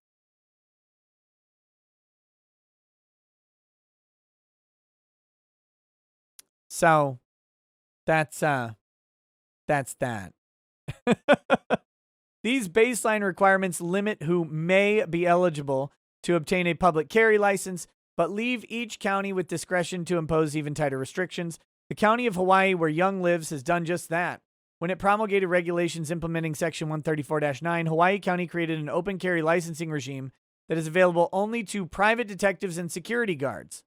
Moreover, the county regulation allows open carry only when the license holder is in the actual performance of his duties or within the area of his assignment. Thus, for any person who is not an on-duty security guard, The only opportunity to carry a firearm for self-defense is via concealed carry, and even then a citizen must demonstrate an exceptional case just to be considered eligible for a concealed carry permit. Absent a license under Section 134-9, a person may only transport an unloaded firearm in an enclosed container to and from a place of repair, a target range, a licensed dealer, a firearm exhibit, a hunting ground, or a police station, and may use those firearms only while actually engaged in hunting or target shooting. Listen to that right. Listen to that right. Don't you feel how free you are? On June 12th, Young filed this pro se civil rights action against the state of Hawaii, its governor and its attorney general, as well as the county of Hawaii and its mayor, chief of police, and police department. Young alleged primarily that the denial of his application for a handgun license violated his Second Amendment right to carry a loaded handgun in public for self-defense. The state filed a motion to dismiss Young's claims under Federal Rules of Civil Procedure 12b1 and 12b6, and the county filed a motion to dismiss under 12b6. The district court granted both motions. As to the state, the district court found that Young's claims for both monetary and injunctive relief were barred by sovereign immunity.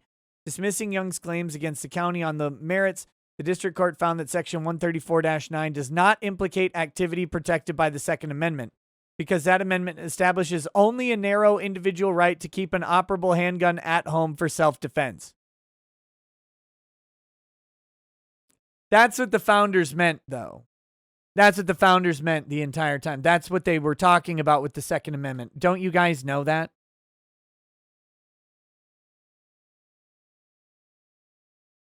In the alternative, the district court indicated that it would uphold Section 134-9's open and concealed carry limitations under intermediate scrutiny. Young timely appealed. In 2018, a 3-judge panel of our court reversed the district court's dismissal of Young's Second Amendment claim against the county, holding that he has indeed stated a claim that Section 134-9 limitation on the issuance of open carry licenses violate the Second Amendment. Panel dismissed Young's appeal as to the state. We then granted rehearing en banc, thus vacating the 3-panel judge's decision. 3 judges panel's decision. At the heart of this case is a straightforward question. Does the Second Amendment, as originally understood, protect the right of an ordinary law-abiding citizen to carry a handgun openly for self-defense outside the home? The majority holds that it does not, and that a total ban on carrying a handgun outside the home does not implicate the Second Amendment right to bear arms whatsoever. The majority reaches this startling conclusion not because it finds that the text of the Second Amendment supports it, that early American cases interpreted the amendment in this way, nor even that the open carry was regularly and uncritically subject to legislative prohibitions across our country's early history. Instead, the majority has declared that a state may constitutionally forbid all public carry of firearms based on the utterly inconsequential fact that the lawful manner of open public carry has historically been subject to modest regulation, but never to outright prohibition. Respectfully, the majority's opinion, and in particular its extreme and bizarre reliance on the mere fact of some historical regulation of firearms, represents a gross misapplication of the textual and historical inquiries that Heller demands. Under appropriate inspection, the critical sources on the meaning of the Second Amendment, its text, its historical interpretations by the commentators and courts most proximate to the founding, and its treatment by early legislatures unequivocally demonstrate that the amendment does indeed protect the right to carry a gun outside the home for self-defense, even if that right might be subject to some regulation at its edges. This is the key part right here. All of our rights, even when it says that they shall not be infringed and Congress shall make no law limiting and all of that stuff, there are theoretical limits. There are limits to all of them. There are recognized limits to speech. There are limits to everything at some point. However, those limits are limits, and they are the exception, not the rule. Hawaii and the Ninth Circuit are trying to make it the rule that you cannot carry a gun. And the exception is that you occasionally can with permission from Big Daddy government. It's amazing. To begin, as we must, with the text. The Second Amendment guarantees that the right of the people to keep and bear arms shall not be infringed. U.S. Constitution Amendment 2. Critically, the amendment protects not only the right to keep arms, but also the right to bear arms. Central to Young's challenge is the latter of these two verbs. It is Hornbook constitutional law that to bear arms implies something more than mere keeping, quoting Thomas Cooley from 1880. Indeed, the Supreme Court in Heller was clear about what it means to bear arms. Quote, at the time of the founding, as now, to bear meant to carry. That the Constitution delineates a specific right to carry a firearm, as distinguished from the right to simply keep a firearm, strongly implies the right to take one's firearm outside the home in which it is kept. Again, obvious. This isn't even hard.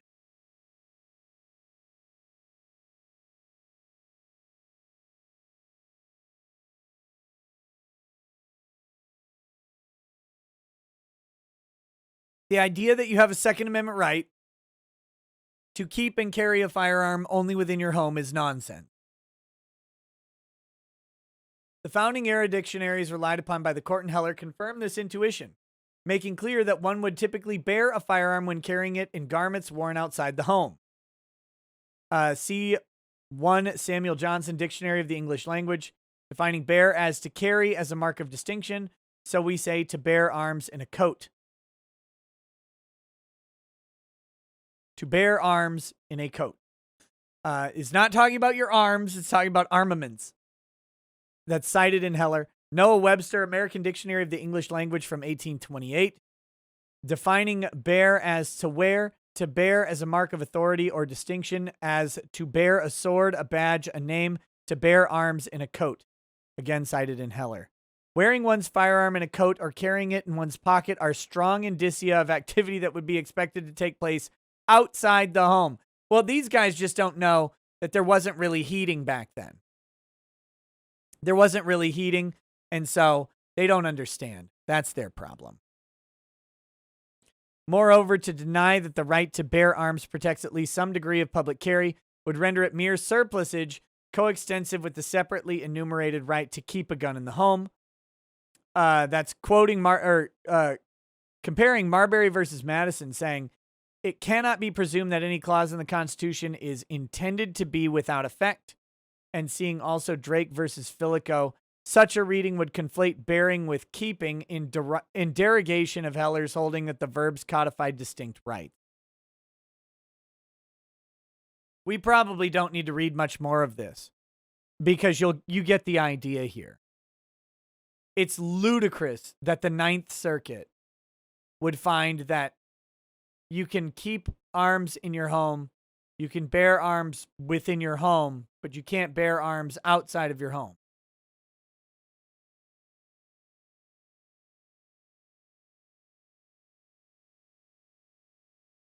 The evidence that the Second Amendment's framers and ratifiers understood the right to bear arms to encompass public carry is not only lexical but logical. The court in Heller observed that the right to bear arms historically referred to a right to wear, bear, or carry upon the person or in the clothing or in the pocket, or for the purpose of being armed and ready for offensive or defensive action in a case of conflict with another person. Quoting Muscarello versus United States, alterations omitted and emphasis added. Such conflict or confrontation with another person is at least as apt to arise outside the home as it is inside the home, and perhaps even more so. See Wren versus District of Columbia. The amendment's core lawful purpose is self-defense, and the need for that might arise beyond as well as within the home. Yeah, you think? Maybe you need self-defense outside as well as inside. Indeed, it would require a highly unnatural reading of the text to infer that the framers understood the Second Amendment to protect little more than carrying a gun from the bedroom to the kitchen, in case a conflict arose along the way. So there you go. We'll read just to the end of this section here. The opinions in Heller and McDonald underscore this straightforward understanding of bear. Heller described the inherent right of self-defense as most acute within the home, implying that the right does extend elsewhere even if less acutely. McDonald similarly described the right as most notable within the home, implying that the right does extend elsewhere, even if less notably. Heller also took pains to avoid casting doubt on laws forbidding the carrying of firearms in sensitive places, such as schools and government buildings. But why bother clarifying the Second Amendment's application in particularly sensitive public places if it does not apply at all in any public place? In short, the Second Amendment's text, understood by reference to the historical sources relied upon by Heller and McDonald, point toward the conclusion that public carry lies within the scope of the Second Amendment's protections, that the majority altogether declines to engage with textual analysis is telling. It is telling. So that's what you can see what's going on in the Ninth Circuit. It is absolutely a joke of a ruling. The idea that it literally, their ruling is that you only have a Second Amendment right within your own home, which would mean that anyone who's homeless doesn't have a Second Amendment right, which seems silly, which means that anyone who's transient doesn't have a Second Amendment right, and which similarly carries problems when you consider that some people would need to transport a firearm when moving from one home to another home.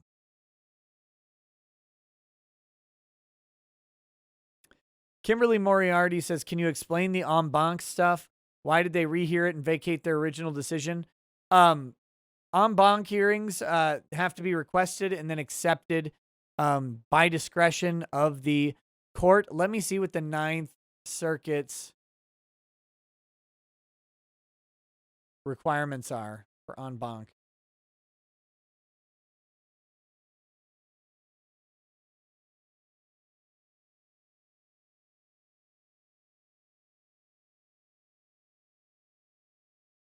Okay.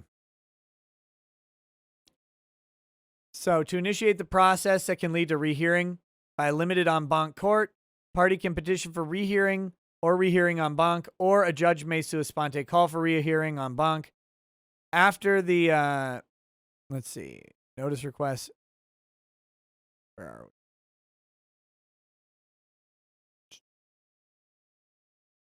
If a timely petition for rehearing or rehearing en banc is filed, the petition will be circulated to all active judges and any senior judge who has chosen to participate in en banc.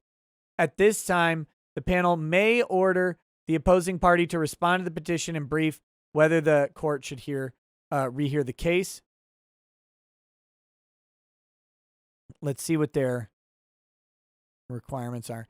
If any judge timely requests a call for en banc vote after receipt of the panel's 5.4b notice, he or she must forward the memorandum to the panel and the members of the court setting forth the reasons for the rehearing or rehearing en banc either within 14 days of the date of the judge's call or 14 days after the circulation of the response to the petition.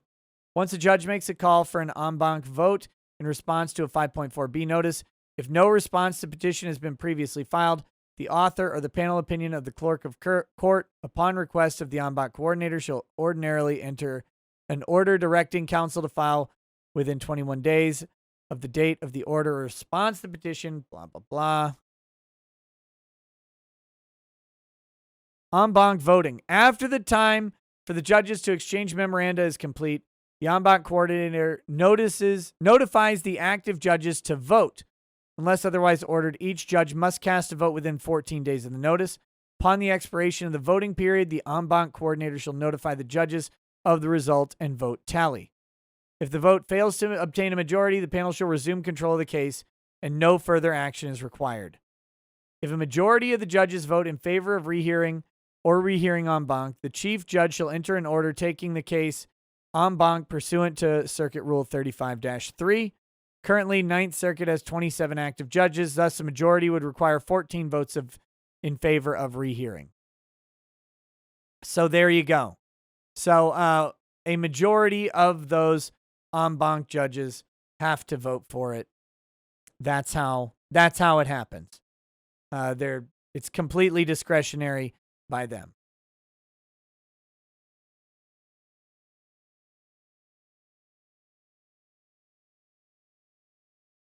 All right. So, that being said,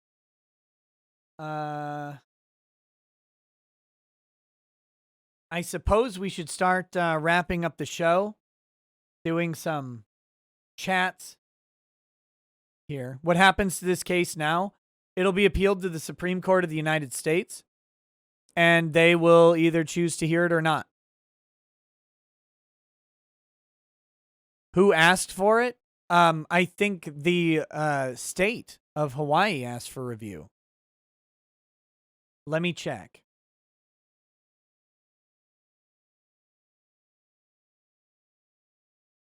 I got to look up the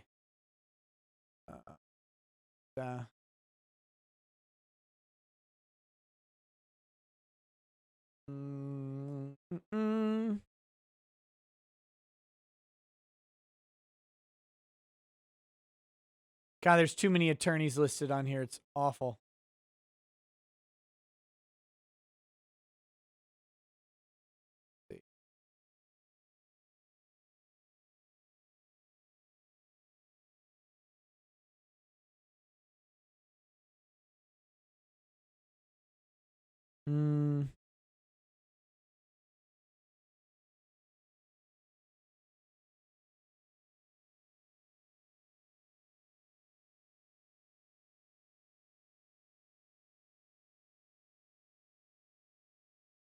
I'm looking.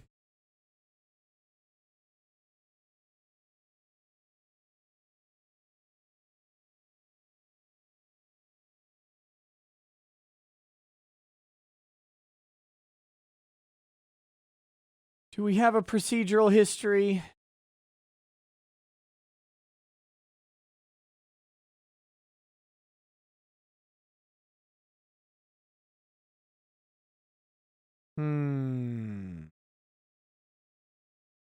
They don't have a procedural history written into the beginning of this fucking case, so I don't know who requested it, but it would either be, I don't think the judge would sua sponte do it because he, wrote the opinion and ended up writing the dissenting opinion. It was probably requested by the state of Hawaii. So, but I mean, anybody can petition for it. Anybody in the case. So in this case, the state of Hawaii loses, so they petition for an en banc review. And then, here's the problem, right? They got 2-1 conservatives to liberals on that panel of judges. And the other liberals on the Ninth Circuit just couldn't let that go.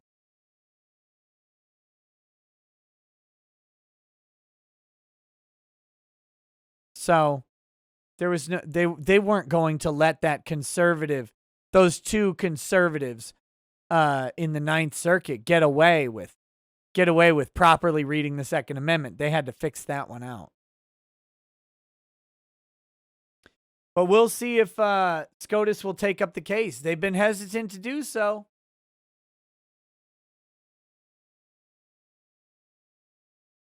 Isn't it great to know that the Ninth Circuit has made a ruling? Like, by the way, Hawaii, Washington, Oregon, the Ninth Circuit just curtailed your gun rights based on Hawaii. So that's fun. Good job. Good job, Ninth Circuit. One state ruining it for the rest of the states there. Trent Michaels, no, self-defense is only in the home. No one has ever had to defend themselves outside the home. You're crazy. You're talking crazy.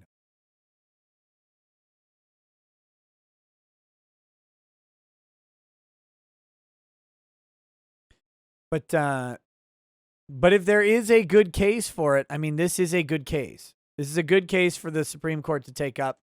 Whether or not they will, again, it's been a decade. They say they're looking for a case, but are they looking for a case? Oh, I don't know. All right. Let's read some of these chats. I was gonna paint, but it's kind of hard to read and paint. I don't know. So look, I got this. I got these legs here that need to be painted. kind of hard to see. There's the purple. And where's my torso? Oh, here it is. I've got the torso that I've been working on with Az. So it takes a lot of paint to get that to show up purple over this. Something about this plastic that they used for these models, it does not take paint very well. So, but yeah, I'm working on this figure, but I don't think I'm gonna do it while we do super chats because it's hard to read and paint at the same time. But checkpoint, it is prime. The black is primer. Look, God damn it. The gray on the inside, that's the non-prime. The black is the primer. I have to paint over the black. The gray, the black.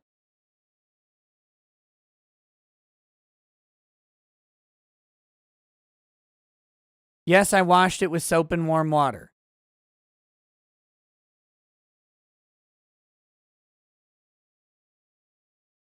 Oh my goodness. Lightly sandblast the plastic. It's Citadel primer. It's fine. It's fine.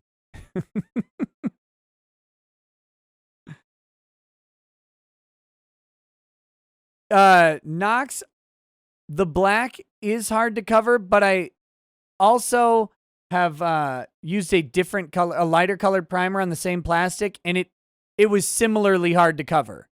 It's something about this plastic. It's really weird because I used a white primer before and had similar issues with coverage. But so I don't know what method. It's the Todd McFarlane character, and it's a different type of plastic because the Bandai plastic is way different. The feel of the plastic, everything about it is different. The models are different. It's something to do with the type of plastic. And yes, this is a Primaris Ultramarine with a Yoko Leitner waifu pillow.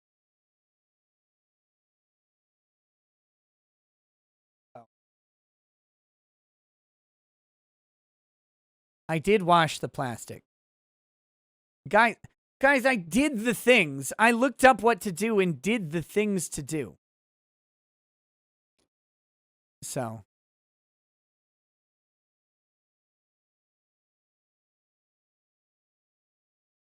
I know there's a generalized assertion of incompetence for me. Like, I get it. But I do on occasion like look up what to do and follow those directions. I know that's weird to think of, but oh, here, I guess I should do this real quick.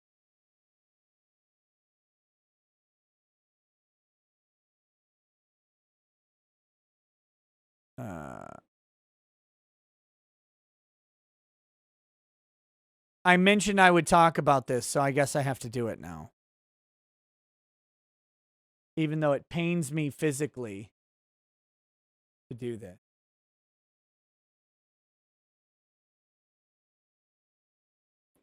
So I have to bring up look, it was demanded that I bring up this dummy. This is demanded by him. So here is Mike Dumford, an absolute fucking reject of a human, who is a pretendopotamus military husband, and walks around acting like he has ever practiced law in his life, whereas Mike is an quote-unquote academic attorney.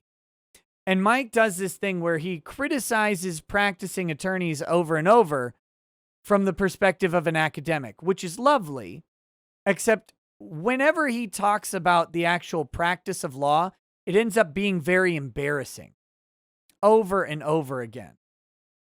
So he does this. As it turns out, let's read the subtweet first. Yvette Nicole Brown. I don't know who this person is, by the way. Who's that? Who is this? How many followers do they have? They have 481,000 followers. I've never heard of this person. For those wondering what happened with that lawyer who claimed I stole the idea for the script of my film, #always a bridesmaid, she is suddenly no longer repping the client who claimed copyright infringement. Was it something my copyright attorney, Akiva Cohen, said in his letter? I mean, maybe. It could also be a whole bunch of other things. But maybe it was. Or maybe it was that their client decided to take a different approach, or their client, like, why are you bitching at the attorney? Such a weird thing. Anyway, Mike Dunford says, as it turns out, competent attorneys who routinely practice in complex areas such as copyright might sometimes know things that lawyers whose knowledge of that area is largely derived from the encyclopedia they plagiarize for the practice area description on their website don't. Okay. And then he said, sorry for the messed up first version, missed a word there. My goof. Still want to make sure Ricada Media sees this one, though. Why?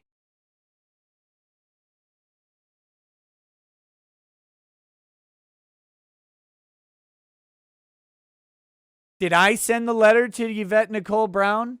No. Nope. Did you respond to the letter that Yvette Nicole Brown wrote or received? Nope. So Mike Dunford wants me to see why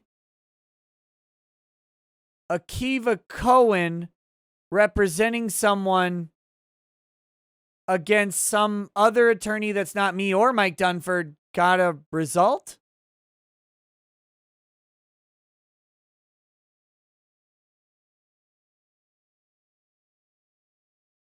I'm not putting it together. I'm not putting it together. Now, here's why I'm not putting it together. It's because we're all thinking like regular people, right? You guys are thinking like regular people right now. You see, I'm putting on a show here right now because I know why Mike Dunford did this. But I want to point out that basically none of you can figure it out because you're normal people. And you have to get into the mind of a failure before you can figure out what a failure is trying to do.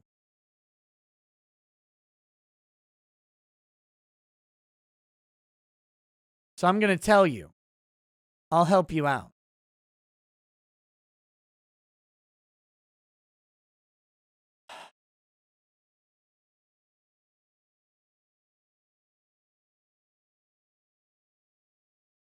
Mike is alluding to a piece of deep lore.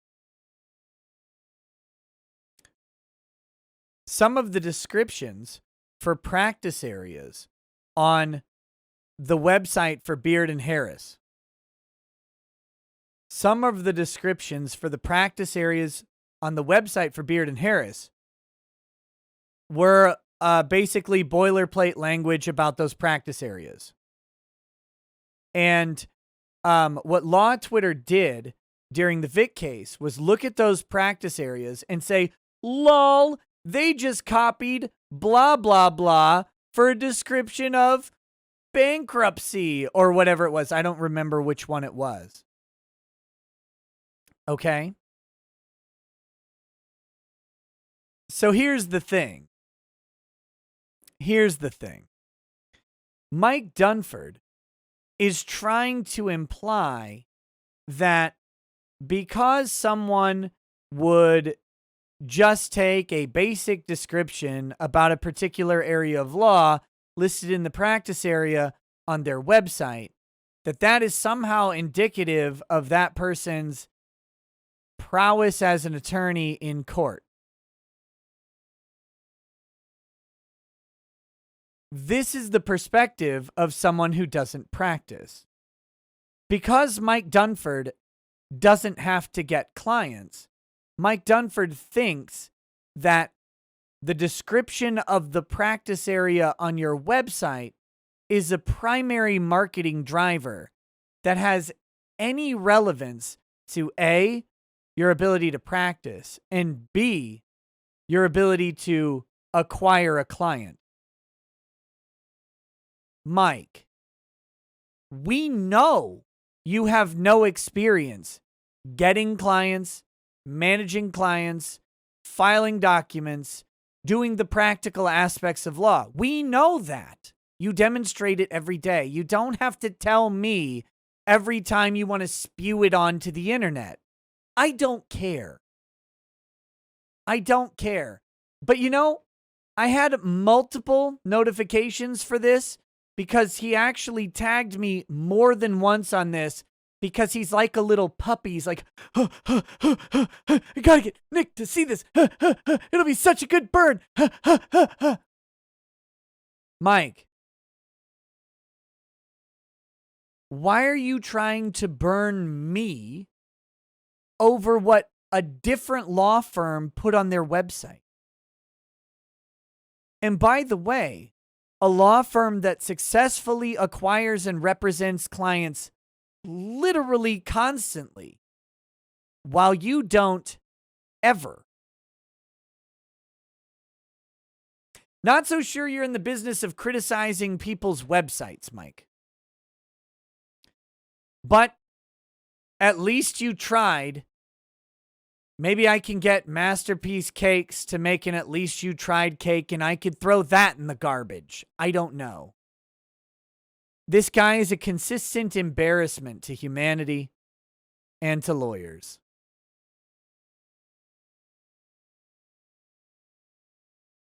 But I really wish his students well.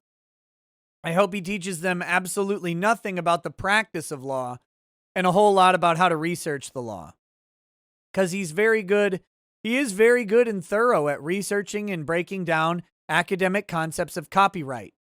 Where it breaks down, though, is whenever he talks about the practice of copyright law. It was so fucking funny when Stephen Birch wandered into a thread where Mike Dunford was pontificating about something, and Birch was just like, yeah, no, in practice, it doesn't ever work. It just doesn't actually pan out that way. And who are you? It's a guy who does it every day, Mike. Unlike you, you weirdo. But, oh my God. But again, it was, aside from Mike Dunford's just absolute failure of being who he is, the weird thing of calling me out for what someone else puts on their website in response to something I'm not attached to, nor that they're attached to, is so strange. Like, if you want to burn Ty for his website, why don't you tag Ty? I didn't make their website. I don't have any control over what they put on their fucking practice areas, nor do I give a shit about it. And you know what? I bet their clients don't either. Again, you might know that. If you had any, I don't know. None of my clients have ever said, none of my clients have even bothered me about, like, I don't have a website. I didn't want one. I had people approach me about creating a website. They're like, you should create a website for your firm. I'm like, that sounds like more people would show up. And I don't know if I want to do that right now. But none of my clients ever said, oh, you know what? This isn't on your website. I'm going to go to a different attorney. To which, of course, I would have said, okay. But yeah. It's so weird.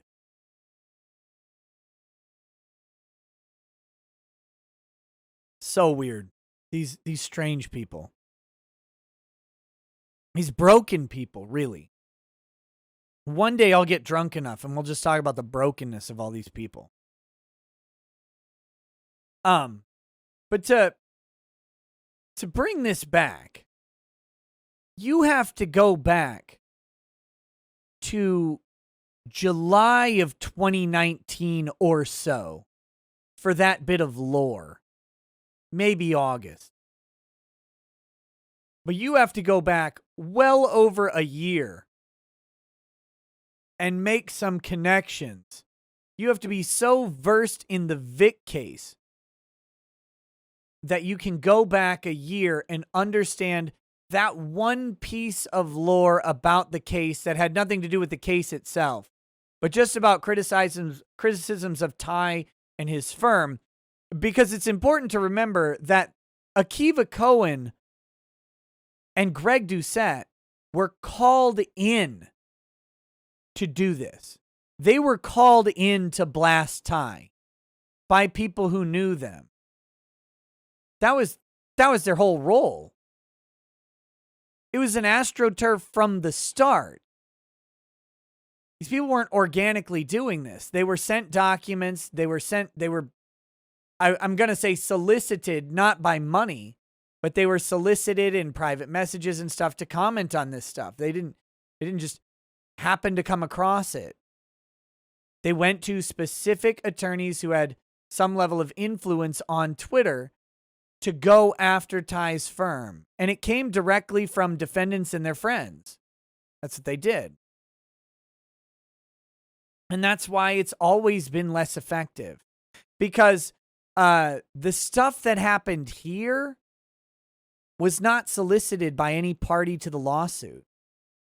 A lawsuit didn't exist. Actually, the stuff that happened here happened organically. Someone said, hey, you should talk about this incident that's going on. And I said, okay, tell me about it. Let's have a panel discussion. So we had a panel discussion, and then things started building from there. There was no, hey, I need you to go after this person, or hey, none of that stuff actually happened. It's a perpetual embarrassment for them that they have so little support and that Vic still has so much. But that's what happens when you AstroTurf anything. It doesn't ever go the way you want it to go. And the sad thing is that people like Mike Dunford are stuck on this topic. Do you guys notice that I talk about this topic only when, one, there's something that happens, or two, one of these dumb motherfuckers brings it up? They think, by the way, that I'm still talking about the Vic case every day. That's what the weird Twitter, because I read some of the stuff that goes on. That's what they actually believe. They believe that this show is about the Vic case and continues to be about the Vic case, and that Vic's case is talked about all the time.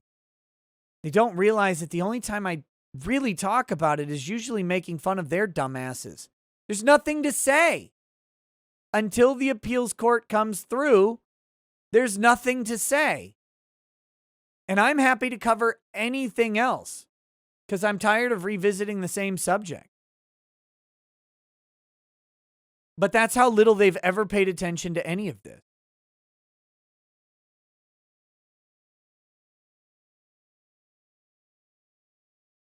Because it's all been an op. Mr. Bentham says, yeah, Nick, but did you wash the plastic? Chat for the 20th time. Yeah, you stop it, Mr. Bentham. And yes, I did wash the plastic with a toothbrush and soap.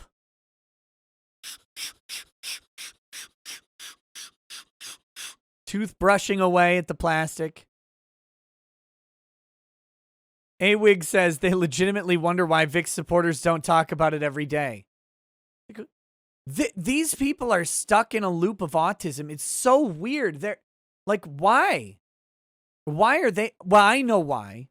I know why they're obsessed with it. I do. They're obsessed with it because it's the only thing that they've ever talked about that has gotten them any interaction on Twitter at all.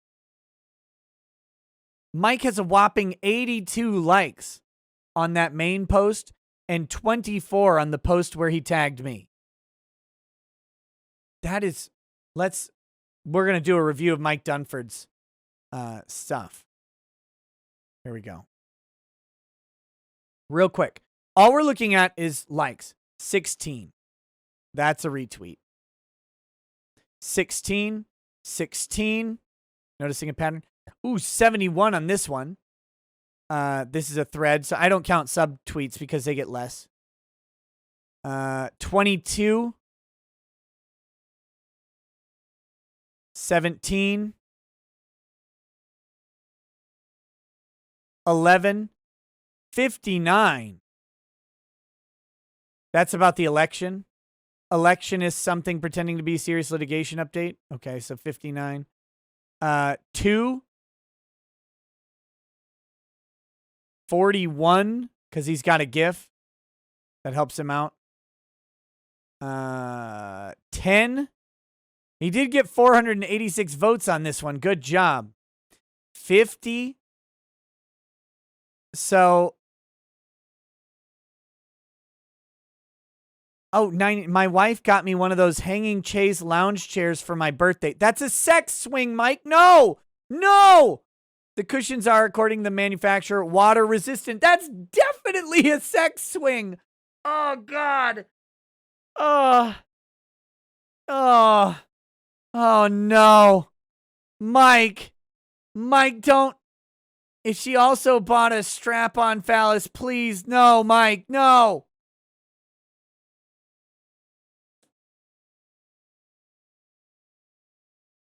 Anyway, the point. I didn't even know. I swear to God, I didn't know. I swear to God, I didn't know that was there. Swear to God, I never saw it coming. Swear to God. Hand on my heart. Hand on my heart, never knew. Didn't know about that degeneracy. I wouldn't have brought that to the chat. Swear to God, swear to God. Cross my heart, hope to die.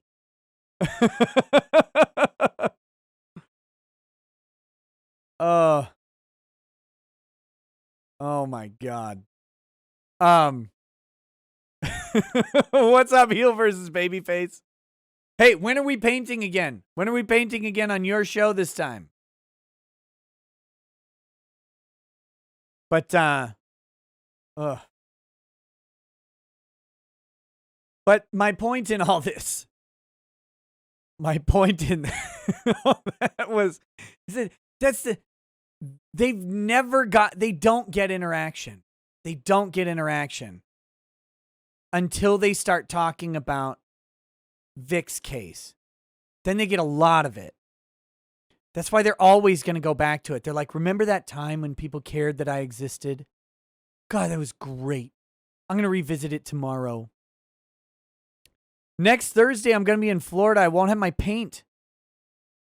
Oh, by the way, I should announce this. Guys, on Friday, I'm going to be on Friday Night Tights. I still don't know what time, but I'll be on Friday Night Tights whenever it starts. And I'll be there for the duration. So Friday Night Tights, I will be there. Should be a fun show on Nerdrotics channel. Make sure you come check it out. I forgot to mention that. So, okay, let's do the rest of these chats.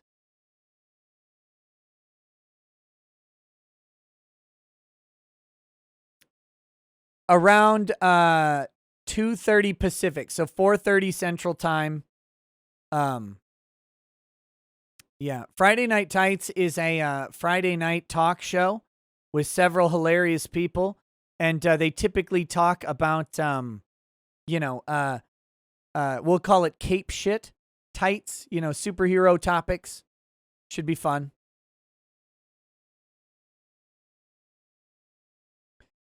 Okay.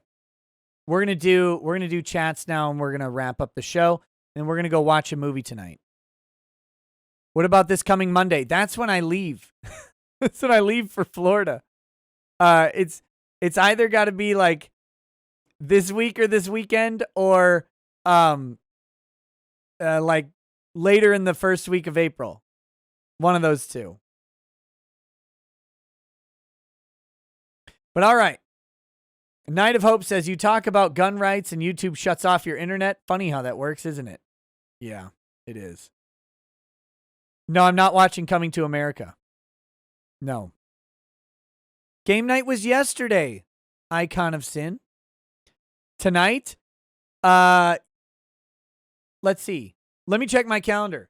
We're doing it live. Sam, I don't like Florida that much. That's just where my parents happen to live. They want to see their grandkids.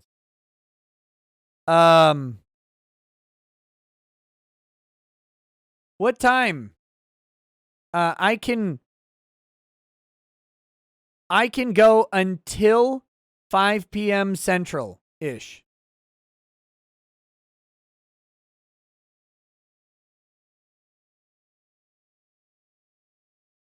I can go until 5 p.m. Central-ish. I'm pretty much open for the rest of the day. So maybe we should resolve this in DMs or something. But yeah. I'm good, man. I would love to. I would love to. Night of Hope says, how did they take that unfuckable pile of arms and make her even less fuckable? I'd almost put my dick in the old arms girl out of principle of how fugly and effed up the new arms girl looks. She's closer to the size of Mars now than she's ever been. Shit. 2 p.m. Central? Yeah, I'm there. Let's do it. I'm putting it in my calendar right now so I don't forget.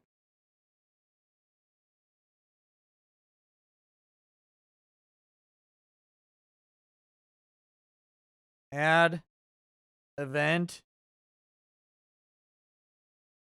2 p.m. Okay. Painting with Az. All right, guys. 2 p.m. Central Time.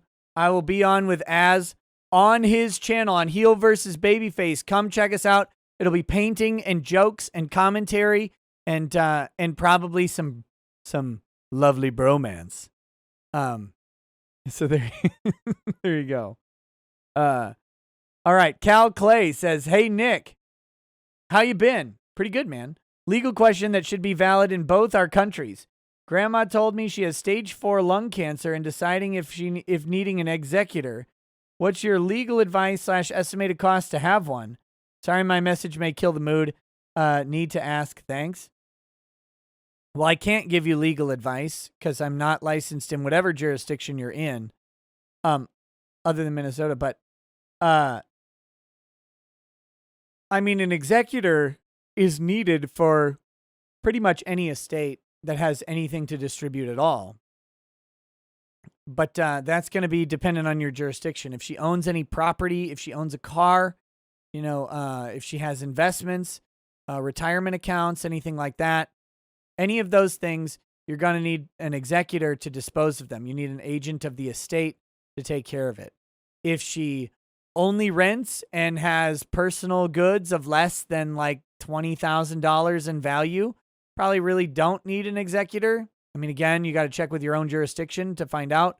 But in general, executors don't cost anything unless you hire a third-party executor, which will get some sort of reasonable hourly rate.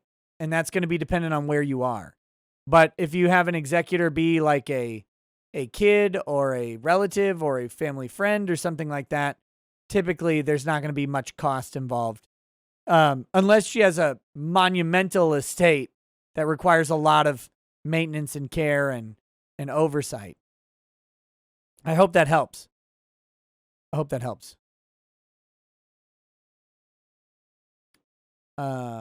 Wolfgang Deo says, the issue of baking a gay cake is that, well, while the guy is in the business of making cakes, he does not wish to be commissioned for that particular form of art to go onto his cake. If they really want a gay cake, hire an artist to put it on his cake. Exactly. Yeah, you got it. It's the art. Mario Carter 13 says, Kanye, come and meet me in the bathroom stall and show me why you deserve to have it all. Gail, we need bathroom control. Oh no. That's where babies are made. Cal Clay says, can watch gay porn on YouTube. Gross. Ever heard of Wavy Davy? Just look up, is it a dildo or a D, and watch how a guy plugs another with a white sheet blocking the view. He's partnered and it's safe for kids somehow. I'm gay and I'm disgusted and cause backlash by it. Wow. That's informative. I never needed to know it, but this is Shaggy says, like Zoink Scoob. I know I'm no slouch when it comes to stamina, if you know what I mean, but watching porn for several hours? I would need a whole box of Scooby snacks to go on that long with Daphne and Velma. Okay, gross. Bad Dragonite says, am I crazy, or does it sometimes seem like the reason courts don't protect your rights is because they wish to legislate from the bench? You're not crazy. That's how it goes. Letting their personal opinions on a matter like guns get in the way of the actual law? Power trips, man. Yep, there's no way around it. Noticer says, we bombed Syria. Less than a month later, an Obama-era Syrian immigrant shoots up a grocery store in a Jewish neighborhood. This is a terrorist attack, but it will be memory hold because it makes Biden and the forever war look bad. Couldn't send on YouTube. Yeah. Well, that and the victims were largely white. Victims white, perpetrator non-white, gun control. Oh, I didn't show that. Did I? I might have missed a few from before the stream died because Streamlabs might not be showing them to me. I'll check them in just a minute. I wasn't going to go back to Twitter again. However, there are two things I need to show. This is from Robert Barnes. All right. This is from Robert Barnes. Media narrative chart for reporting violent crime. Attacker, non-white shooter. Victim, white. Narrative, gun control. Attacker, white shooter. Victim, non-white. Racism and flags. Attacker, non-white. Victim, non-white. Run story about the Kardashians instead. Oh, shit. Attacker, police officer. Victim, non-white. Police brutality. Attacker, non-white shooter. Victim, police officer. Reaction to brutality. Attacker, male, female, victim, sexism. Attacker, female, victim, female, or male, reaction to sexism. Female shooter, female victim, gun control. Female attacker, fraternity victim, ban fraternities. Non-Muslim versus Muslim, Islamophobia. Muslim versus non-Muslim. You're noticing a pattern, I hope. Reaction to Islamophobia. Muslim on Muslim, Kardashians. Atheist shooter, Christian, gun control. Terrorist versus artist, need for censorship. Terrorist versus Christian, the Crusades. Israeli versus terrorist, ban Israel. Terrorist versus Israeli, ban Israel. And terrorist versus any Jew, ban Israel. So there you go. That's the media narrative chart for reporting violent crime. You want the link to that? Okay, there you go. I'll put it in the chat. It's on Twitter, so. I had retweeted it earlier, but it's also Robert Barnes. I retweeted Robert Barnes. And then the other one, this is maybe more important, though.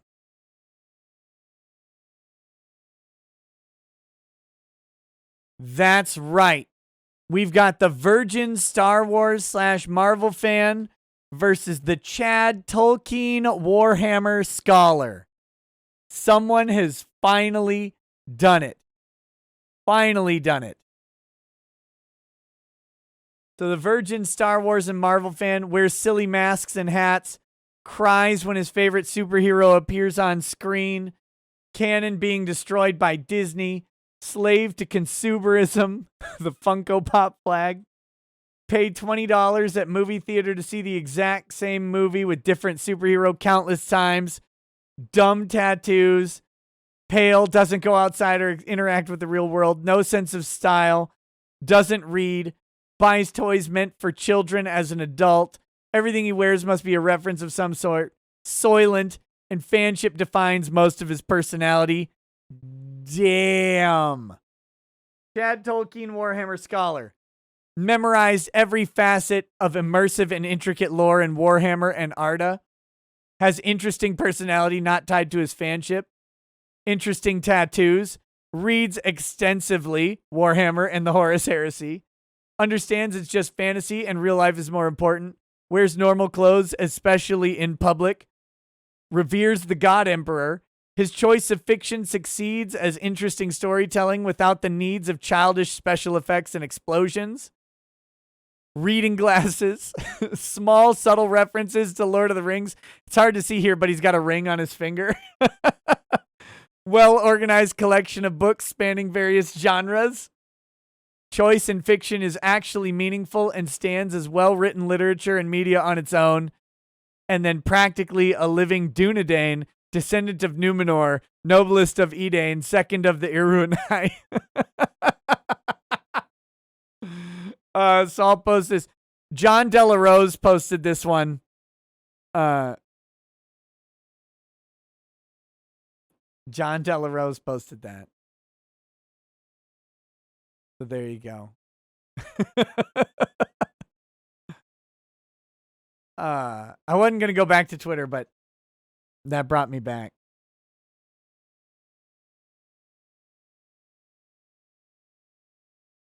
Mr. Security says, I'll grab your butt cheeks and pull out my willy, stir your asshole like a hot bowl of chili. I'm Hank Steele and the real queer cowboy.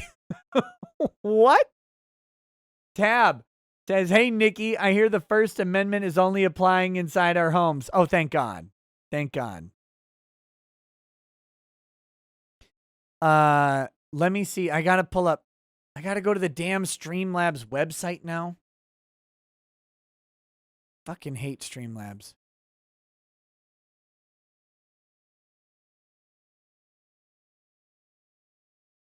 It just cleared out my Streamlabs donations when I logged in here too. God, what a stupid thing that they have.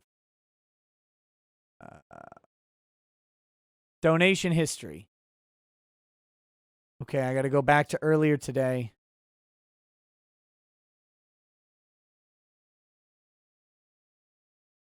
All right, here we go. There was only one that came in before. That's good. The other ones I got. Mario Carter 13 says, should have asked an Asian baker for that cake. They can empathize with not having a cock. Very good. Very good. Okay. Okay. Stabby McStabwood. I did not miss your super chat. I haven't gotten to it yet. Those are Justice chats. I've got yours right here. Oh, yeah, you emailed me that, didn't you?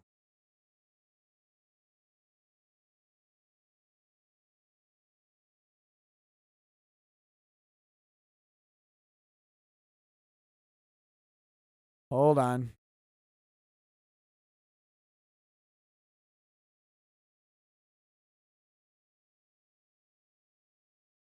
All right, so this is Stabby McStabwood. If you guys remember the other day, he mentioned that his friend, who is also a viewer of the show, at least when in the presence of Stabby, was killed by a drunk driver. And there is a GoFundMe out there. I'm posting it in the chat right now. So you guys can go check it out if you want. Again, you know, I don't have any way to verify or endorse a GoFundMe. So you gotta suss that out on your own. But Stabby's been a longtime viewer of the show, and his friend was apparently, I shouldn't say allegedly. It sounds like I don't believe him. His friend was apparently killed by a drunk driver, and there's a GoFundMe to help out. So you guys can check it out.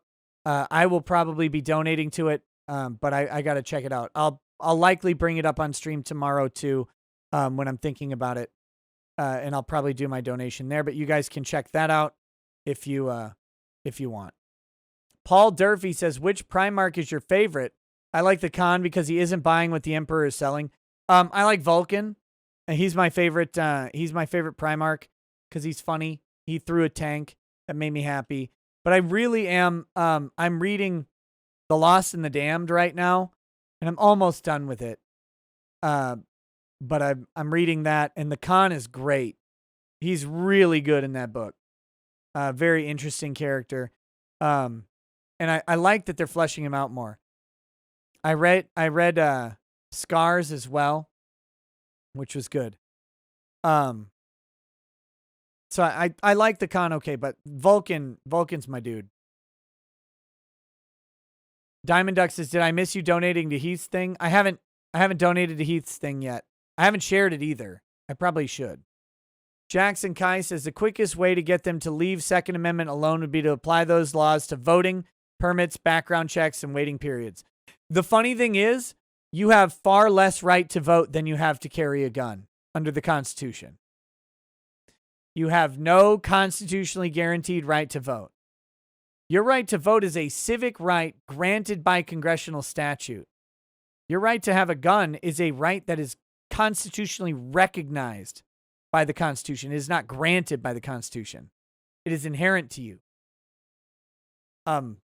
Democracy is not a human right. Democratic elections are not a human right.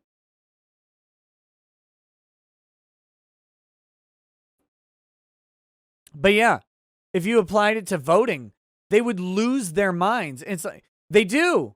When you say, "Hey, you need an ID to vote." I forgot to take a shot for 1,000 likes. By the way, thank you for liking the stream. I didn't even ask for it. You guys got it to 1,000 today without me. So here we go. By the way, I think the movie tonight is going to be Bound. Bound will be the movie.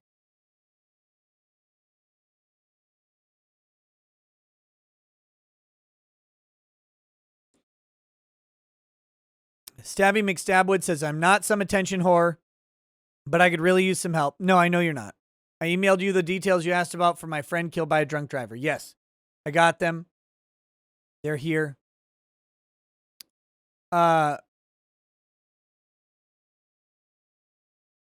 if there's time after Bound, we might watch a different movie. But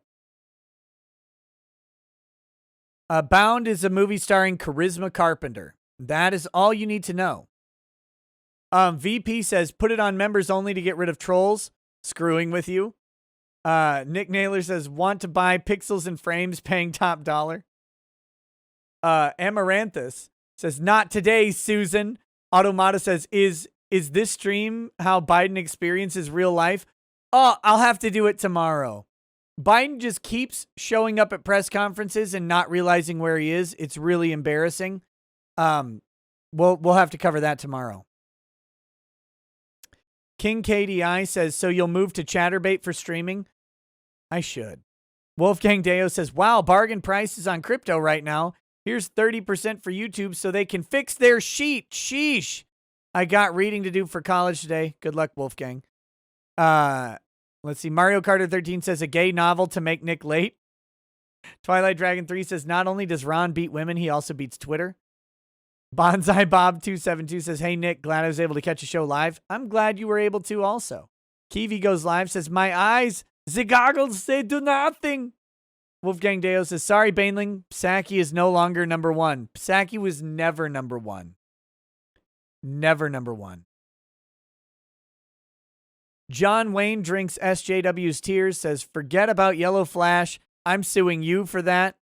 Kiwi Goes Live says, guys, we've had a lot of fun at Mars Girls' expense, but please, won't someone think of the poor man who married that? He really took one for the team. Plane 20 says, we know Biden is going to hell because there's a stairway to heaven. Oh, come on.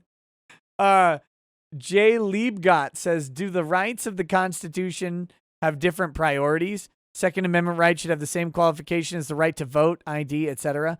No, rights are rights. There isn't a prioritization of rights in the Constitution.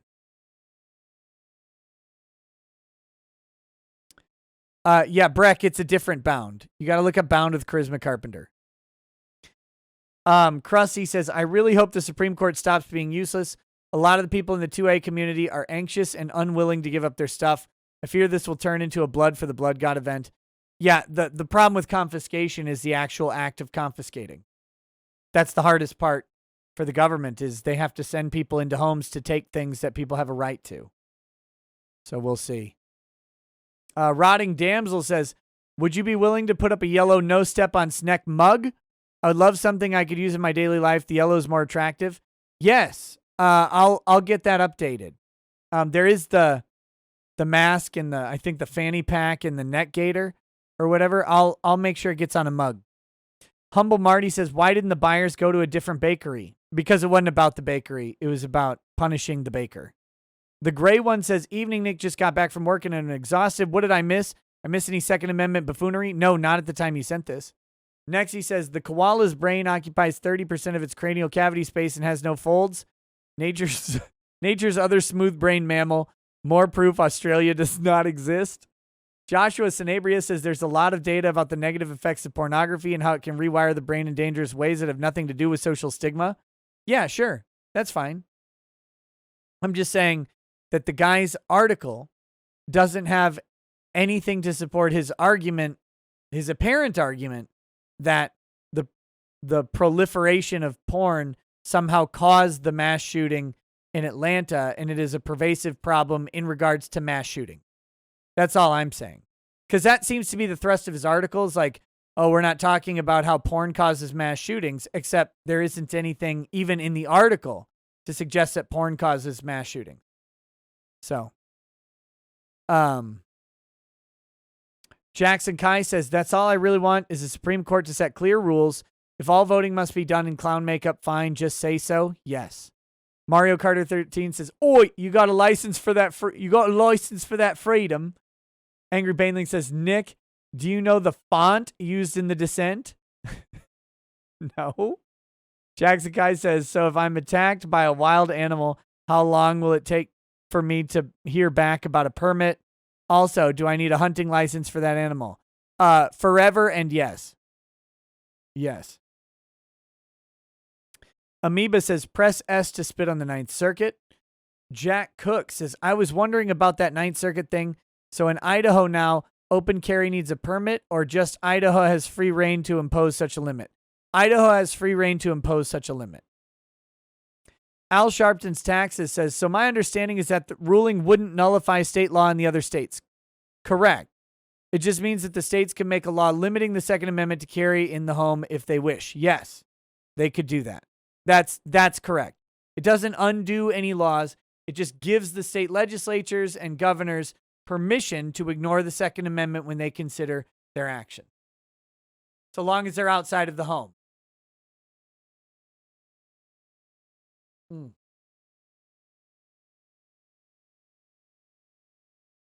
Arcadian Twilight says, remember that impeachment aren't just for presidents. It was originally used in and used more often on Supreme Court justices. Yes, it certainly can. CJ says, lost the red and green lions, eh? Drex is the head.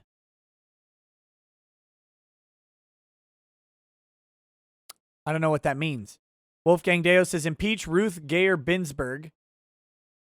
Nick Naylor says, is it illegal to buy and place advertisements for a business that doesn't want to do business? Asking for a friend. I don't think so.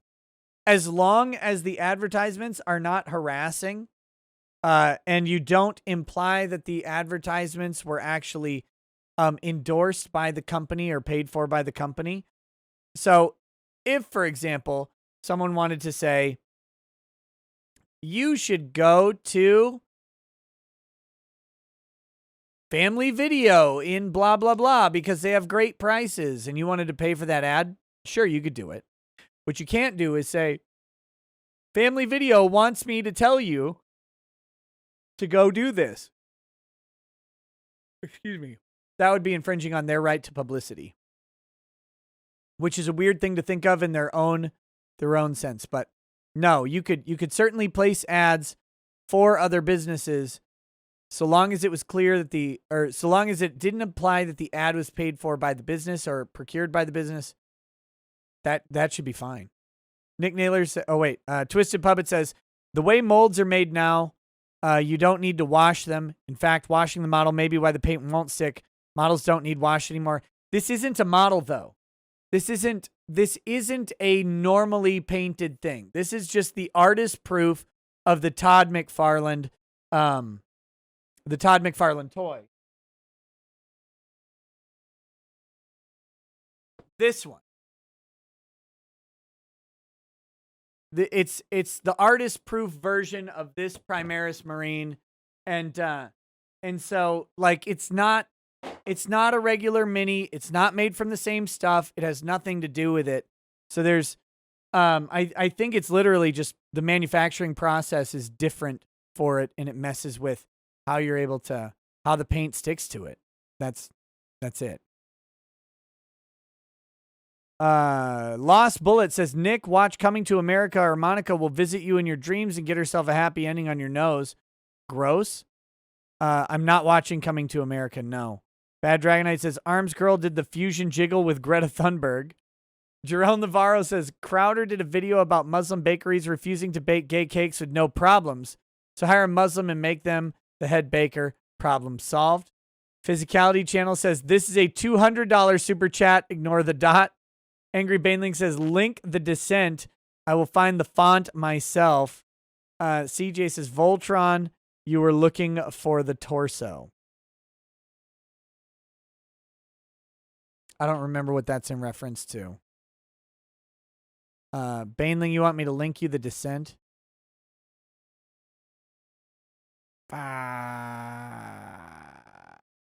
Go. Oh, God. Oh, God, no. I'm accidentally clicking on Mars Girl. Ugh. Ugh. Here we go. I'll put it in the chat for you, Baneling. You made me click on Mars Girl. That's you.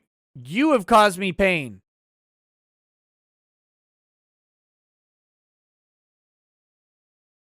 All right, two more. Ampathos guy says, Nick, Stimmy Daddy finally ponied up, so thoughts on Woodford Reserve? I got a bottle after work tonight. I like Woodford Reserve. It's a great go-to whiskey. It is the choice bourbon of Delta, which is typically what I fly. And when I do fly first class because of business expenses or whatever, I typically drink a little bit of Woodford Reserve in honor of it being free. Wolfgang Deo says, hey, if anyone wants to get me a free stock, just transfer in $500 into Robinhood. You don't need to even do anything else. I'll just pull it back out, which is likely the safest option. Join.robinhood.com. Hashtag Brian H-DF25ED8. Maybe FXY is okay. Don't buy. So there you go, Wolfgang Deo. CJ says, oh my God, for the 40K figure, boomer. Yeah, I just don't get why you're saying Voltron. Because I was looking for the Black Lion?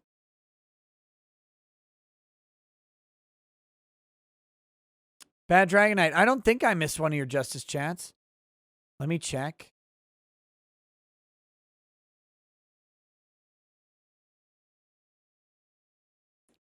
Oh, yep.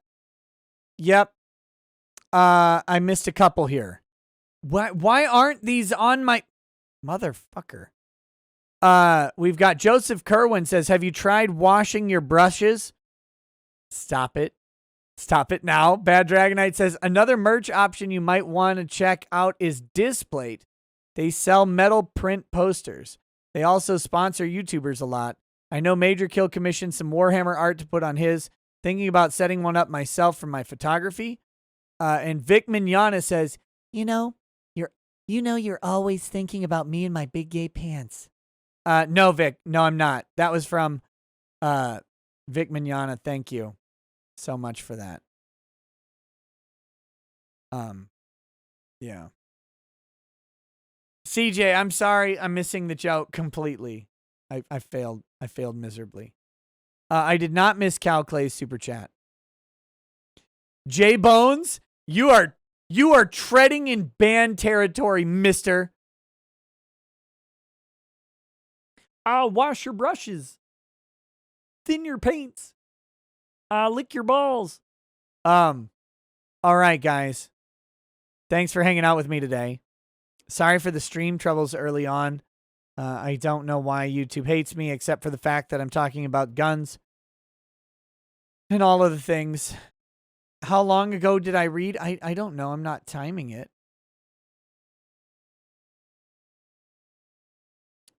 You talked about the gay porn on YouTube. We read that one. And the other one was the legal question about the executor. Read that one. The executor is, it depends on the size of the estate and the rules in your jurisdiction. It's kind of but it may depend. It really is going to depend on the size of the estate. But executors tend to not cost anything unless the estate is particularly complex to deal with. Okay. All right, guys. Thanks for hanging out. You removed your Twitch link. Now I have to manually go to the website and paste the link. How could you do this to me? Yeah. Take that. Take that. Twitch.tv/Ricada Law. Superstitious Oblivious B says, remember to always wash your minis. Bad Dragon Knight says, hashtag blame Lorgar for stream problems. Yes. Yes. Always blame Lorgar for everything. What a failed abortion that guy is. All right, guys. Thanks for hanging out. We're going to go over to Twitch. We are going to watch Bound on twitch.tv/Ricada Law.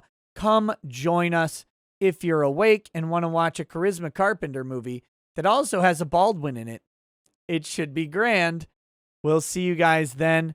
Have a good night. Peace. Peace. Okay. I've got it muted. Just a second. Peace. Peace.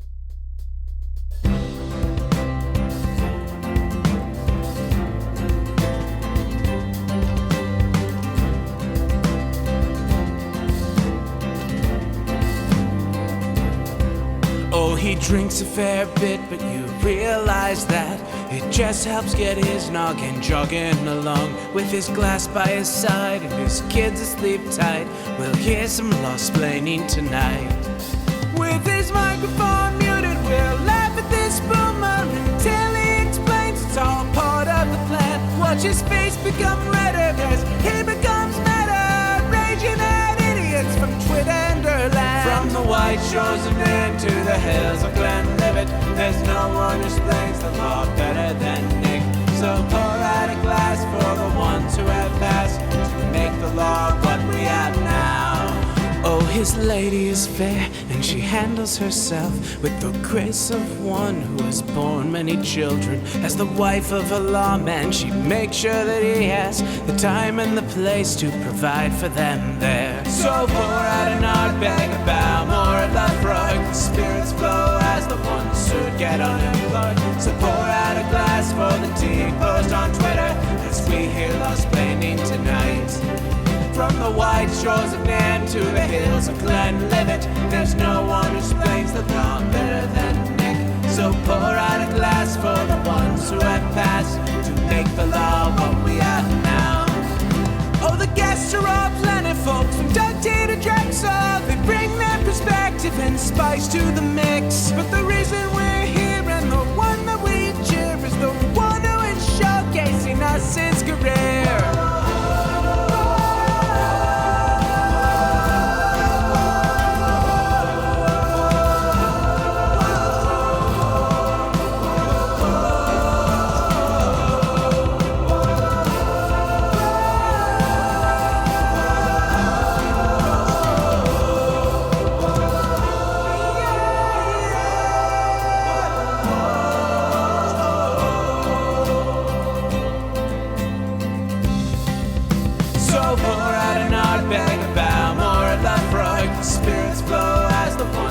Get unemployed. So pour out a glass for the tea post on Twitter as we hear law-splaining tonight. From the white shores of Nairn to the hills of Glenlivet, there's no one who explains the law better than Nick. So pour out a glass for the ones who have passed to make the law